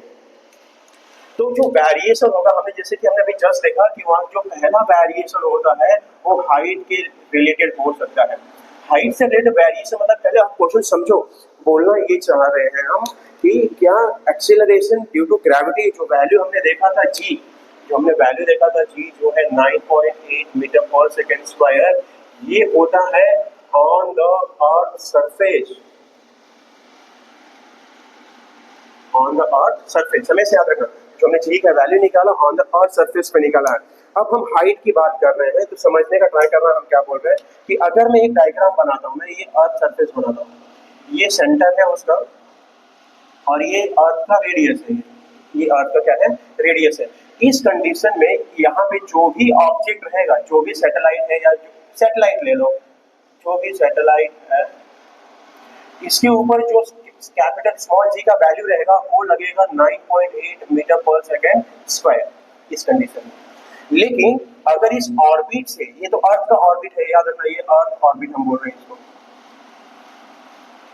अगर मेरा कोई सैटेलाइट है और वो अर्थ के ऑर्बिट से h हाइट की ऊंचाई पर उड़ रहा है, कितना हाइट की ऊंचाई पर उड़ रहा है, h हाइट की ऊंचाई पर, ये जो डिस्टेंस है ये वाला ये है h, स्मॉल h मतलब हाइट। और हमने देखा इसके पहले यहाँ से लेके यहाँ तक का डिस्टेंस कितना है r। तो हम ऐसा बोल सकते हैं कि अगर मेरा कोई ऑब्जेक्ट है और ऑब्जेक्ट अगर मेरा यहाँ पे अर्थ की ऑर्बिट से बाहर अगर रिवॉल्व कर रहा है, ये सैटेलाइट मेरी यहाँ पे रिवॉल्व कर रही है, तो इस सैटेलाइट का जो डिस्टेंस है कितना हो जाएगा, ये सैटेलाइट का डिस्टेंस हो जाएगा r प्लस एच। कितना हो जाएगा r प्लस एच। तो आपको इस कंडीशन में निकालना है कि जब मेरा सैटेलाइट h हाइट में रिवॉल्व कर रहा है तो उसके ऊपर एक्सेलरेशन ड्यू टू ग्रेविटी कितना काम कर रहा है। तो हम देखेंगे, हमें पता है हमारा फॉर्मूला क्या है यहाँ से कि capital G sorry small G is equal to capital G M upon R square. अब कैपिटल जी का वैल्यू तो चेंज नहीं होने वाला, मास ऑफ अर्थ तो चेंज नहीं होना, लेकिन यहाँ पे चेंज क्या हो रहा है, यहाँ पे चेंज क्या हो रहा है, रेडियस, रेडियस चेंज हो रहा है। तो इस कंडीशन में जो स्मॉल जी का जो वैल्यू रहेगा वो बनेगा ये, और यहाँ पे जो डिस्टेंस है r की जगह पे क्या लिखेंगे हम, r plus H the whole square. क्यों r plus H the whole square, क्योंकि सैटेलाइट मेरा ऑर्बिट चेंज किया है, यहाँ पे एक सर्टेन हाइट पे रिवॉल्व कर रहा है। समझ रहा है कि नहीं, नहीं समझ रहा मुझे कमेंट करना कि सर ये टॉपिक नहीं समझा है। तो ये हमने निकाला कि जब कोई और सैटेलाइट अगर h ऑर्बिट पे रिवॉल्व कर रहा है, तो इसको मैं इक्वेशन 2 दे देता हूँ और इसको इक्वेशन में 1 दे देता हूँ, या फिर GS लिखता हूँ। अब जब मैं इसको सॉल्व करूंगा मैं लिख देता हूँ डिवाइडिंग इक्वेशन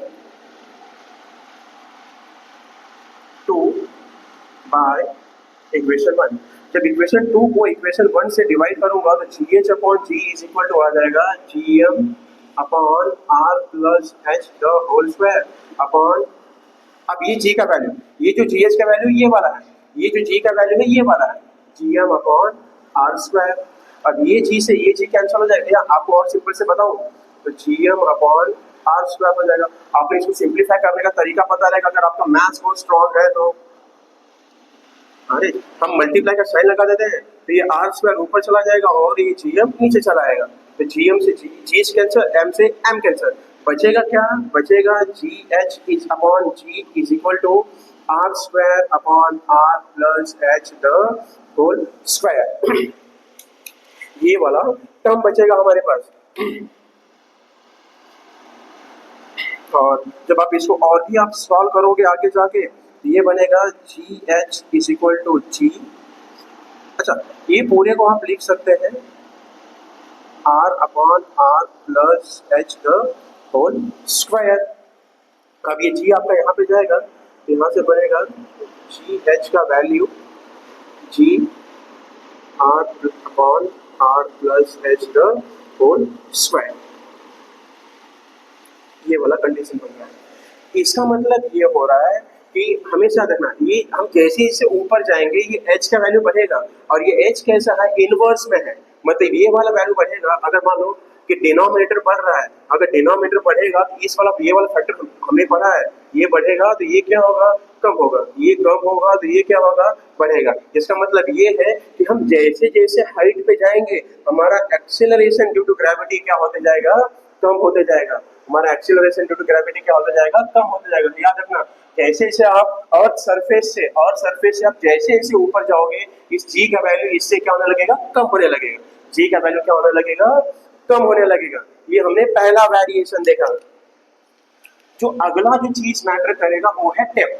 अगला जो चीज क्या है वो डेप्थ। डेप्थ मतलब डी।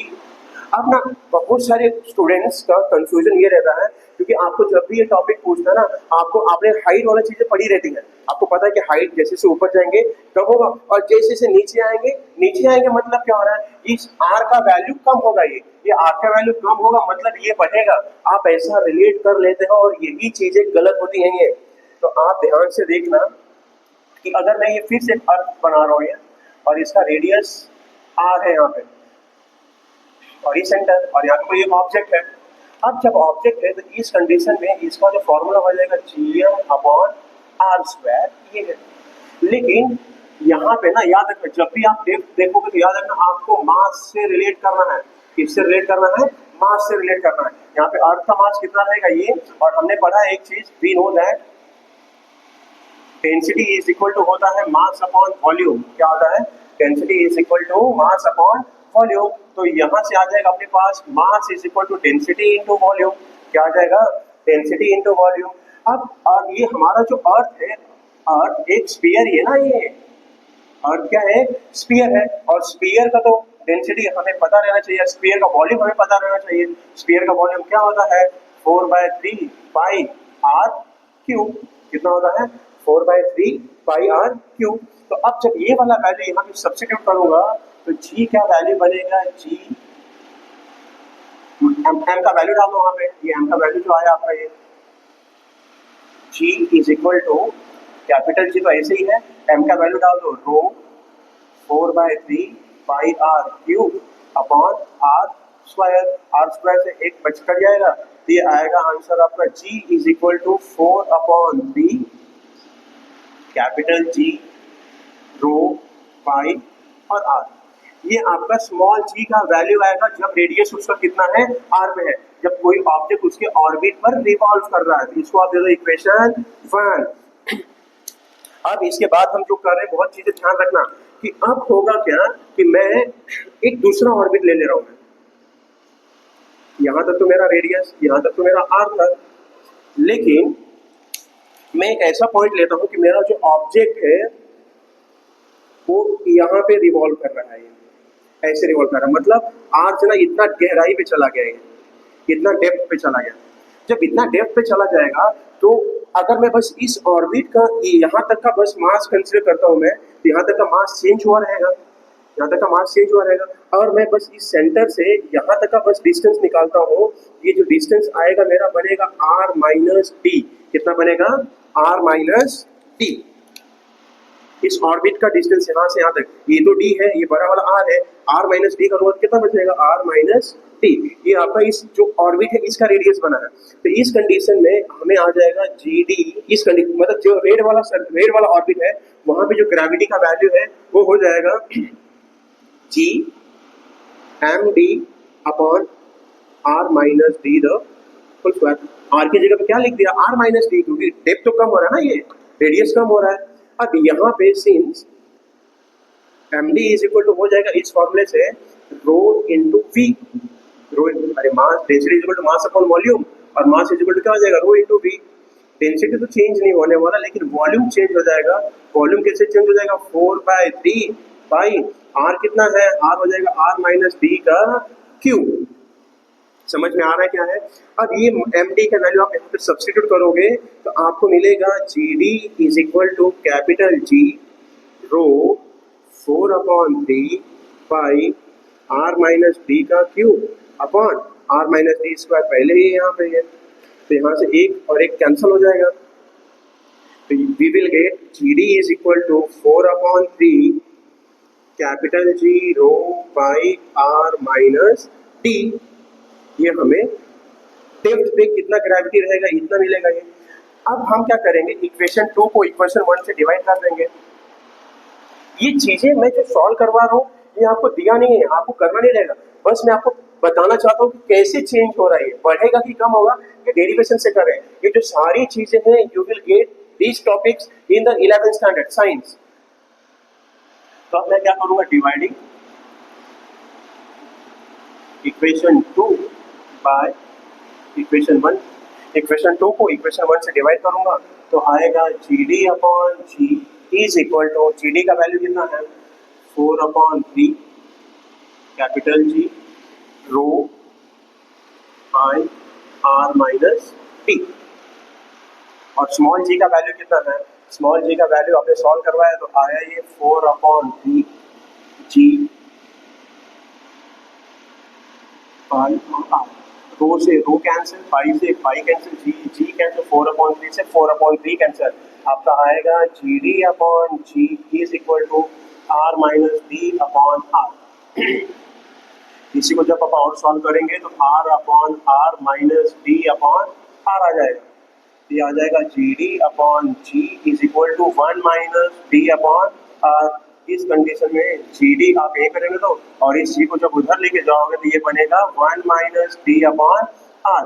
मतलब क्या हो रहा है ये देख रहे हो आप, जो डेप्थ पे जो ग्रेविटी आया है वो हमेशा इस ग्रेविटी से कम रहता है। इस ब्रैकेट को और भी अगर आप ओपन करोगे तो G minus G D upon R आ जाएगा। जी क्या है 9.8 है, जी कितना है 9.8 है, उससे भी माइनस होगा वैल्यू, माइनस होगा मतलब कम होगा ना, ये माइनस होगा मतलब क्या होगा, जीडी का वैल्यू कम होगा। मतलब क्या हो रहा है, जो हमने प्रेडिक्ट किया था कि अगर ये कम होगा तो ये बढ़ेगा, यहाँ पे हो रहा है क्या, ये नहीं हो क्या रहा है कि जैसे जैसे हम डेप्थ पे जा रहे हैं स्मॉल जी का वैल्यू क्या हो रहा है, डिक्रीज हो रहा है। समझ में आ रहा है क्या? बहुत इंपॉर्टेंट चीजें हैं, बहुत इंपॉर्टेंट समझना। नहीं समझेगा तो आप कमेंट करो सर नहीं समझ रहा, क्या क्या टॉपिक्स नहीं समझ रही हैं आप पूछो, हम वापस से क्लियर करेंगे चीजें आपको। ये हो गया हमारा दूसरा ऑप्शन। अब आपको ये चीजें पता रहेगी कि जैसे जैसे हमारी अर्थ रिवॉल्व कर रही है या रोटेट कर रही है, जब भी कोई चीज रोटेट करती है ना तो वो बल्ज बना देती है। अगर वो इक्वेटर के हिसाब से रोटेट कर, पोल पे आपको पता है कि ये हमारी अर्थ है, ये हमारी अर्थ है, ये पोल है, ये इक्वेटर है, ये इक्वेटर है और ये पोल है। तो जब भी हमारी अर्थ, आपको पता है कि हमारी अर्थ एक्सिस के अलॉन्ग रोटेट कर रही है, एक्सिस का अलॉन्ग रोटेट कर रही है, एक्सिस का अलॉन्ग रोटेट करने की वजह से जब ये रोटेट करती है तो ये बल्ज जैसा स्ट्रक्चर बना लेती है, ऐसा बना लेती है। जब ये ऐसा बनाएगी इस कंडीशन में तो आप याद रखना, ऐसे तो हर ये भी आर था, ये भी आर था, लेकिन इस कंडीशन में ये आर कम हो जाता है और ये आर, ये मान लो ये आर माइनस हो जाता है ना, क्या कम हो जाता है, और ये वाला आर प्लस हो जाता है, बढ़ जाता है, क्योंकि बल्ज बन गया यहाँ पे। तो हम देख रहे हैं दो कंडीशन पूछता है कि G at pole,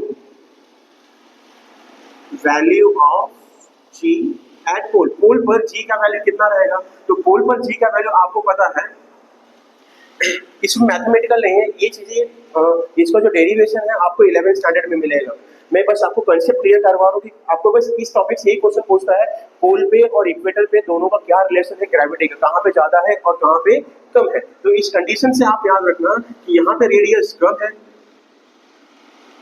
radius is low, और अगर मैं बात करूंगा जी एट इक्वेटर, अगर इक्वेटर पे बात करूंगा तो यहाँ की रेडियस क्या है, ज्यादा है, बड़ा है ना इसके कंपेयर में। अब अपना मेन फॉर्मूला क्या है, मेन फॉर्मूला हमारा है small G is equal to G M upon R square. अब रेडियस कम होगा, याद रखना रेडियस कम होगा तो जी का वैल्यू बढ़ेगा, और रेडियस बढ़ेगा ये वाला वैल्यू कम होगा। तो इसके हिसाब से आप क्या सजेस्ट करोगे, इसके हिसाब से सजेस्ट करेंगे कि जब रेडियस कम है तो जी का वैल्यू क्या रहेगा, ज्यादा रहेगा पोल पे, और यहाँ पे जी का वैल्यू क्या रहेगा, कम रहेगा।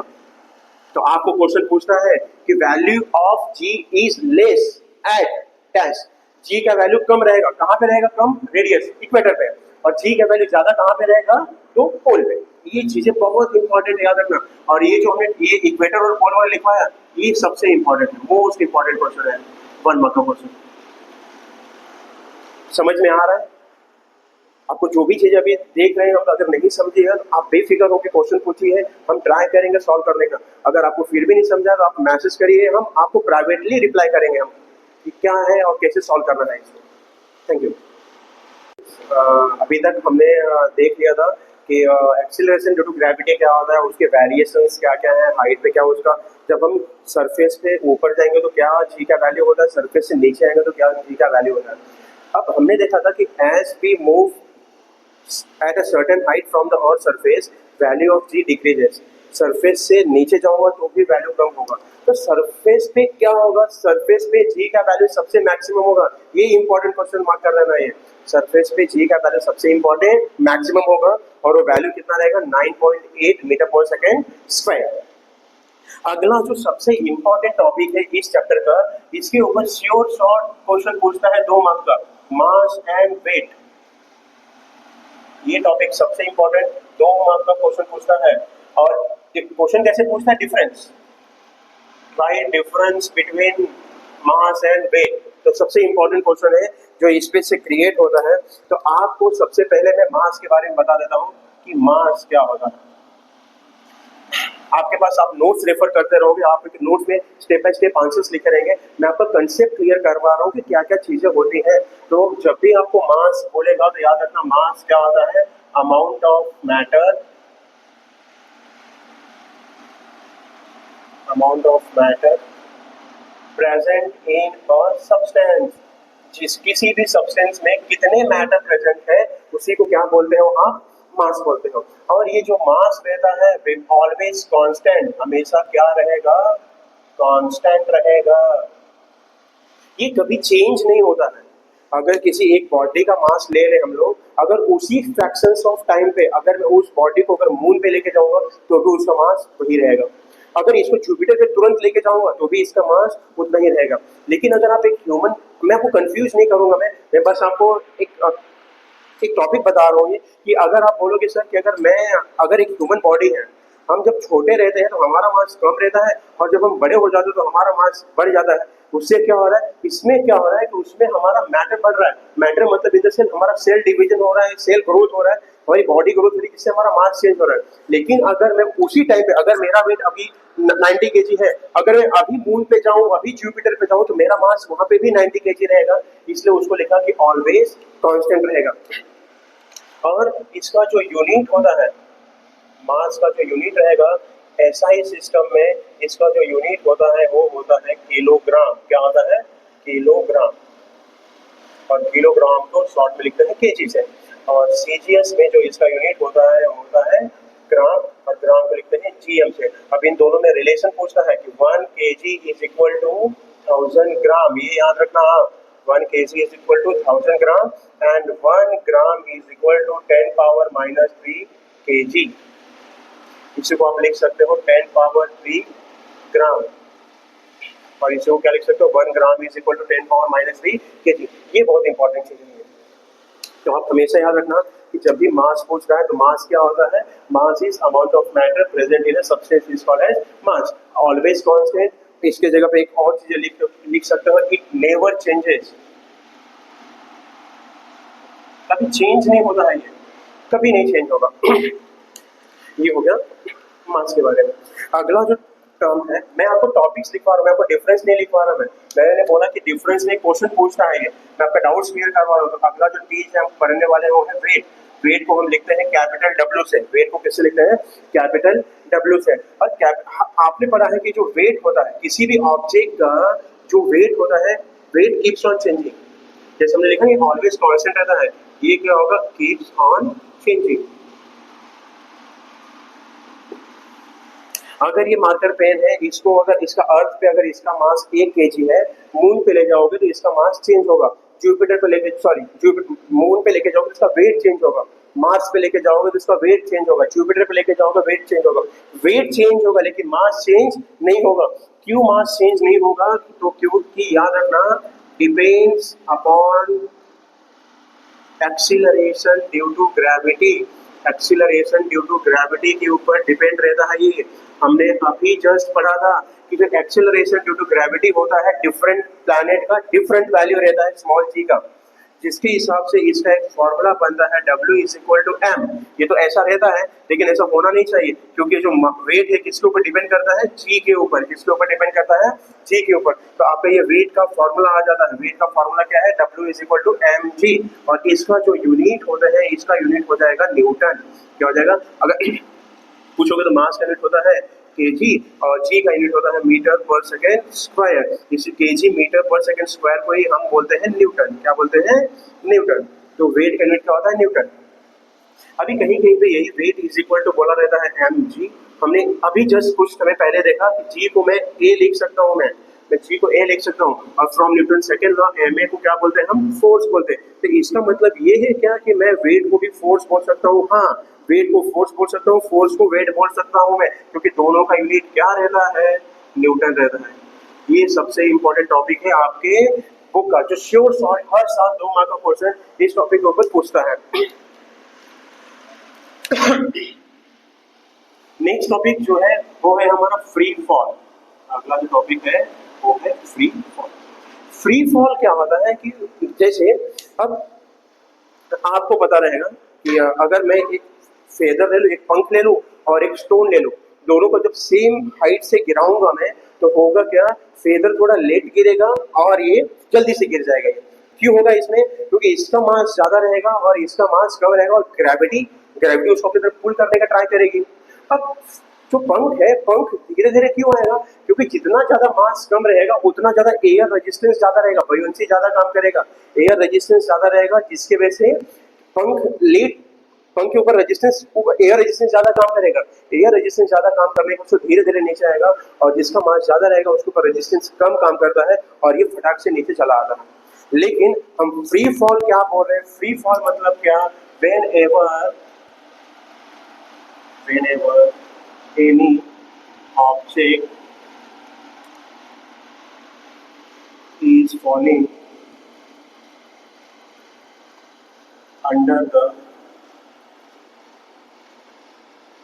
influence of gravity। जब कोई ऑब्जेक्ट ग्रेविटी के इन्फ्लुएंस में नीचे गिरता है, उसी फिनोमेनन को क्या बोलते हैं, फ्री फॉल बोलते हैं। क्या बोलते हैं, फ्री फॉल बोलते हैं। अगर आपको याद आता रहेगा तो हमने डिस्कस किया है न्यूटन्स इक्वेशन ऑफ मोशन। क्या डिस्कस किया है, न्यूटन्स इक्वेशन ऑफ मोशन। कहाँ पे डिस्कस किया है, 9th स्टैंडर्ड में। 9th स्टैंडर्ड में हमने पढ़ा है v is equal to U plus AT। फिर हमने पढ़ा है S is equal to UT plus half AT square, और पढ़ा है v square is equal to U square plus 2AS। ये हमने न्यूटन्स के इक्वेशन में पढ़ा है, हमने 9th में डेरिवेशन था ये हमने किया है ये। अब फ्री फॉल के कंडीशन में जब हम आएंगे तो हमेशा अगर मुझे इस ऑब्जेक्ट को फॉल करवाना है, अगर मैं इस ऑब्जेक्ट को गिराना चाहता हूँ, तो मतलब इसको मैं होल्ड करके रखा हूँ, होल्ड किया हूँ, मतलब इसका इनिशियल वेलोसिटी कितना है, इसका इनिशियल वेलोसिटी 0 है। इसका होल्ड करके रखो ना, तो उसी ऑब्जेक्ट का 2 वेलोसिटी रहेगा, एक इनिशियल और एक फाइनल। इसका इनिशियल वेलोसिटी कितना है, 0 है। तो मुझे इस तीनों इक्वेशन में क्या करना है, u इज इक्वल टू क्या पुट करना है, 0 पुट करना है। और हमने पढ़ा है a किसके बराबर हो जाएगा, g के बराबर हो जाएगा, जिसके हिसाब से ये सारे इक्वेशंस कैसे चेंज हो जाएंगे, v u की जगह पे 0 डालोगे तो बनेगा 0 प्लस gt, और इसको ही पूरा क्या बन जाएगा, v is equal to gt। ये हो गया फर्स्ट इक्वेशन। दूसरा आपका इक्वेशन क्या बनेगा, s is equal to u को 0 डालोगे भी पूरा टर्म 0 हो जाएगा, बचेगा हाफ, a की जगह पे आप g डालोगे तो क्या बनेगा, gt स्क्वायर। ये बनेगा आपका सेकेंड इक्वेशन। और थर्ड इक्वेशन क्या बनेगा, v square is equal to u square, तो 0 होने वाला है, 0 हो जाएगा क्योंकि u का वैल्यू 0 है, और 2 a के वैल्यू क्या डालना है, g, और ये बनेगा 2g। ये फ्री फॉल के अंदर ये 3 इक्वेशंस है जो बहुत इंपॉर्टेंट है, जो कहाँ से आए हैं, 9th स्टैंडर्ड से, जो हमने पढ़ा न्यूटन्स इक्वेशन ऑफ मोशन से आए हैं। अब आपने देखा रहेगा जब रॉकेट लॉन्च होते हैं, कुछ ऐसे सैटेलाइट्स होती हैं जिसको ऑर्बिट में रिवॉल्व करवाना रहता है।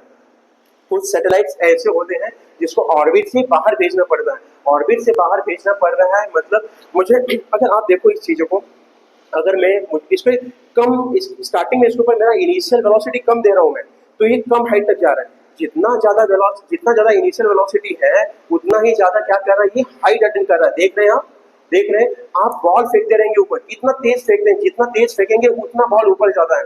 मतलब क्या हो रहा है, कोई भी ऑब्जेक्ट कितना हाइट अटेन करेगा, मुझे इस फॉर्मूले से आ रहा है। एस फॉर आपको पता है डिस्प्लेसमेंट, एस फॉर क्या होता है, डिस्प्लेसमेंट। ये डिस्प्लेसमेंट किसके बराबर हो जाएगा, नहीं यहां से नहीं, ये वाला जो फॉर्मूला है आपका, ये वाला फॉर्मूला, यहाँ से आपको पता रहेगा कि जब भी आप किसी चीज को आप ऊपर फेंकोगे, ऊपर फेंकने के बाद एक समय ऐसा आएगा कि उसका मैक्सिमम वेलोसिटी कितना हो जाएगा, जीरो हो जाएगा। उसका मैक्सिमम वेलोसिटी जीरो, मतलब यही वाला इक्वेशन कैसे बनेगा, zero is equal to U square plus 2as। इसी को जब आप इक्वेट करोगे तो ये बन जाएगा minus U square is equal to 2as। मुझे डिस्प्लेसमेंट निकालना है, तो डिस्प्लेसमेंट कितना हो जाएगा, minus U square upon 2a, और 2a की जगह पे क्या लिख सकते हो, minus U square upon 2g। मतलब क्या है, जो डिस्प्लेसमेंट है वो किसके ऊपर डिपेंड करेगा, इनिशियल वेलोसिटी के ऊपर डिपेंड करेगा। किस फैक्टर के ऊपर डिपेंड करेगा, इनिशियल वेलोसिटी के ऊपर डिपेंड करेगा। समझ में आ रहा है क्या आपको? ये थोड़ा सा इम्पोर्टेंट, थोड़ा सा अगर आप ध्यान से चीजें देखेंगे ना, बहुत इजी है चीजें समझने के लिए, और समझने का ट्राई करें क्या है। आपका सबसे लास्ट जो टॉपिक है, उस टॉपिक का नाम, उस टॉपिक से मैं स्टार्ट करता हूँ पोटेंशियल एनर्जी से। और आपने पढ़ा है पोटेंशियल एनर्जी का जो फॉर्मूला होता है वो होता है mgh।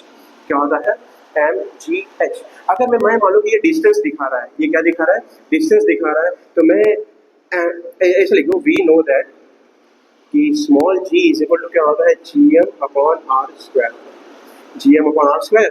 एंड h की जगह पे आप क्या डाल दो, आर डाल दो। ये भी हाइट है, ये भी डिस्टेंस है, ये भी डिस्टेंस हम ले रहे थे स्टार्टिंग से। तो ये मेरा फॉर्मूला कैसे चेंज होगा, potential energy is equal to, mass तो चेंज नहीं होता है, g क्या चेंज हो जाएगा, g capital M upon R square into R. लेकिन हमने ये पढ़ा है कि जैसे जैसे मैं, अगर कोई ऑब्जेक्ट है और एक मैं सर्टेन हाइट पे बात कर रहा हूँ, जैसे जैसे मेरा ऑब्जेक्ट ऊपर जाएगा या जैसे जैसे ऑब्जेक्ट नीचे आएगा, उसका पोटेंशियल एनर्जी क्या होता है, कम होता है।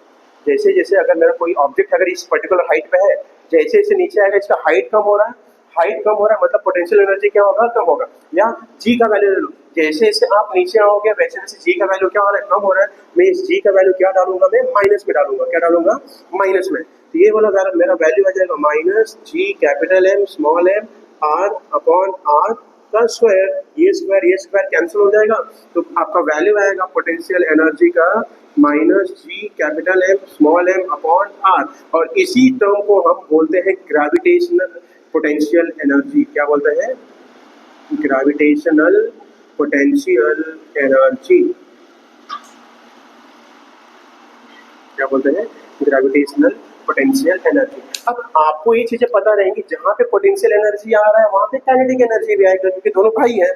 तो काइनेटिक एनर्जी क्या बन जाएगा, काइनेटिक एनर्जी बनेगा हाफ एम वी स्क्वायर। और ये वेलोसिटी क्या रहेगा, ये इतना वेलोसिटी रहेगा कि आपको इसको एस्केप करवा देना है। एस्केप करवाना मतलब ऑर्बिट से बाहर निकालना है, इसलिए हम इस वेलोसिटी को नाम दे रहे हैं एस्केप वेलोसिटी। तो हमारे पास दो फॉर्मूले आ गए, एक ग्रेविटेशनल पोटेंशियल एनर्जी और एक काइनेटिक एनर्जी। तो ग्रेविटेशनल पोटेंशियल एनर्जी और काइनेटिक एनर्जी जब मेरे पास है तो मेरे को आ जाएगा, हमारे पास आ जाएगा total kinetic energy. Total kinetic energy क्या होता है, सॉरी टोटल एनर्जी,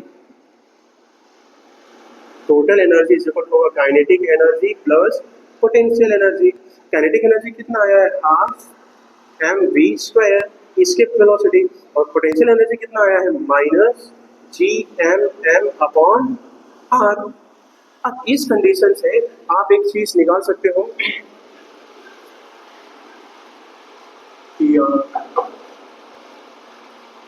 यहां से आपका वैल्यू आ जाएगा half M V escape square is equal to minus G M M upon R.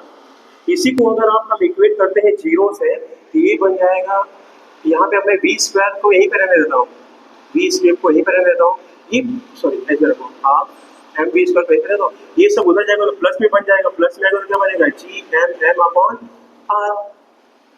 मुझे स्केप वेलोसिटी निकालना है, तो स्केप वेलोसिटी आ जाएगा, ये एम से ये एम कैंसिल हो जाएगा, टू यहाँ पे मल्टी डिवाइड नहीं आएगा तो मल्टीप्लाई में, तो two G M upon R. तो स्केप वेलोसिटी क्या आ जाएगा, under root m upon r, ये आपका एस्केप वेलोसिटी का फॉर्मूला आ जाएगा। अब एस्केप वेलोसिटी का फॉर्मूला आपको कैपिटल G का वैल्यू पता है, कैपिटल M क्या है, मास ऑफ अर्थ ये भी पता है आपको, कैपिटल R क्या है, रेडियस ऑफ अर्थ ये भी पता है आपको। जब आप ये सारी वैल्यू डालोगे तो आपको आ जाएगा escape velocity of earth, escape velocity of earth. और जब आप फाइंड करोगे तो आप देखोगे जो अर्थ का एस्केप वेलोसिटी है वो है 11.2 किलोमीटर पर सेकेंड, ये आ जाएगा अर्थ का एस्केप वेलोसिटी, ये क्या आ जाएगा अर्थ का एस्केप वेलोसिटी। कहीं कहीं पे इसी फॉर्मूले को ना थोड़ा सा और मॉडिफाई किया है, देखना कैसे मॉडिफाई किया उन्होंने कि v escape velocity is equal to under root 2 gm upon r। तो है ये, मैं क्या कर रहा हूँ एक बार यहाँ पे एडजस्ट कर रहा हूँ और एक बार नीचे एडजस्ट कर दूंगा मैं, तो ये बन जाएगा v escape is equal to under root 2 gm upon r square, और ये बचेगा r। आपने पढ़ा है gm अपॉन r स्क्वायर क्या होता है, gm स्क्वायर अपॉन r क्या होता है, gm अपॉन r स्क्वायर क्या होता है, अरे gm अपॉन r स्क्वायर का स्मॉल g होता है, ये हो जाएगा 2gr, ये वाला वैल्यू भी आ जाएगा। तो आपको क्या चीज याद रखनी है, एस्केप वेलोसिटी ऑफ अर्थ क्या होता है, एस्केप वेलोसिटी ऑफ अर्थ होता है 11.2 किलोमीटर पर आवर। याद रखना किलोमीटर पर आवर है, मीटर सॉरी किलोमीटर पर सेकंड है, मीटर पर सेकंड नहीं है, हमेशा याद रखना। और सेम चीज एक आपको मून के लिए भी दिया रहेगा, मून का जी दिया रहेगा, मून का आर दिया रहेगा, मून का रेडियस दिया रहेगा। तो एस्केप वेलोसिटी ऑन मून कितना हो जाएगा, एस्केप वेलोसिटी ऑफ मून, तो एस्केप वेलोसिटी ऑफ मून जब आप वैल्यूज सॉल्व करोगे तो आपको डायरेक्टली आंसर मिलेगा 2.37 किलोमीटर पर सेकेंड। क्या मिलेगा, 2.37 किलोमीटर पर सेकेंड। ये दोनों वैल्यूज फिर से एमसीक्यू के लिए बहुत इंपॉर्टेंट, एमसीक्यू के लिए बहुत इंपॉर्टेंट। अब थोड़ा सा ऑफ टॉपिक में एक बात करता हूँ कि आपने सुना रहेगा scientist are planning to make a launch pad on the moon, moon पे लॉन्च पैड बनाना चाहते हैं। क्यों लॉन्च पैड बनाना चाहते हैं, क्योंकि वहां का एस्केप वेलोसिटी कम है।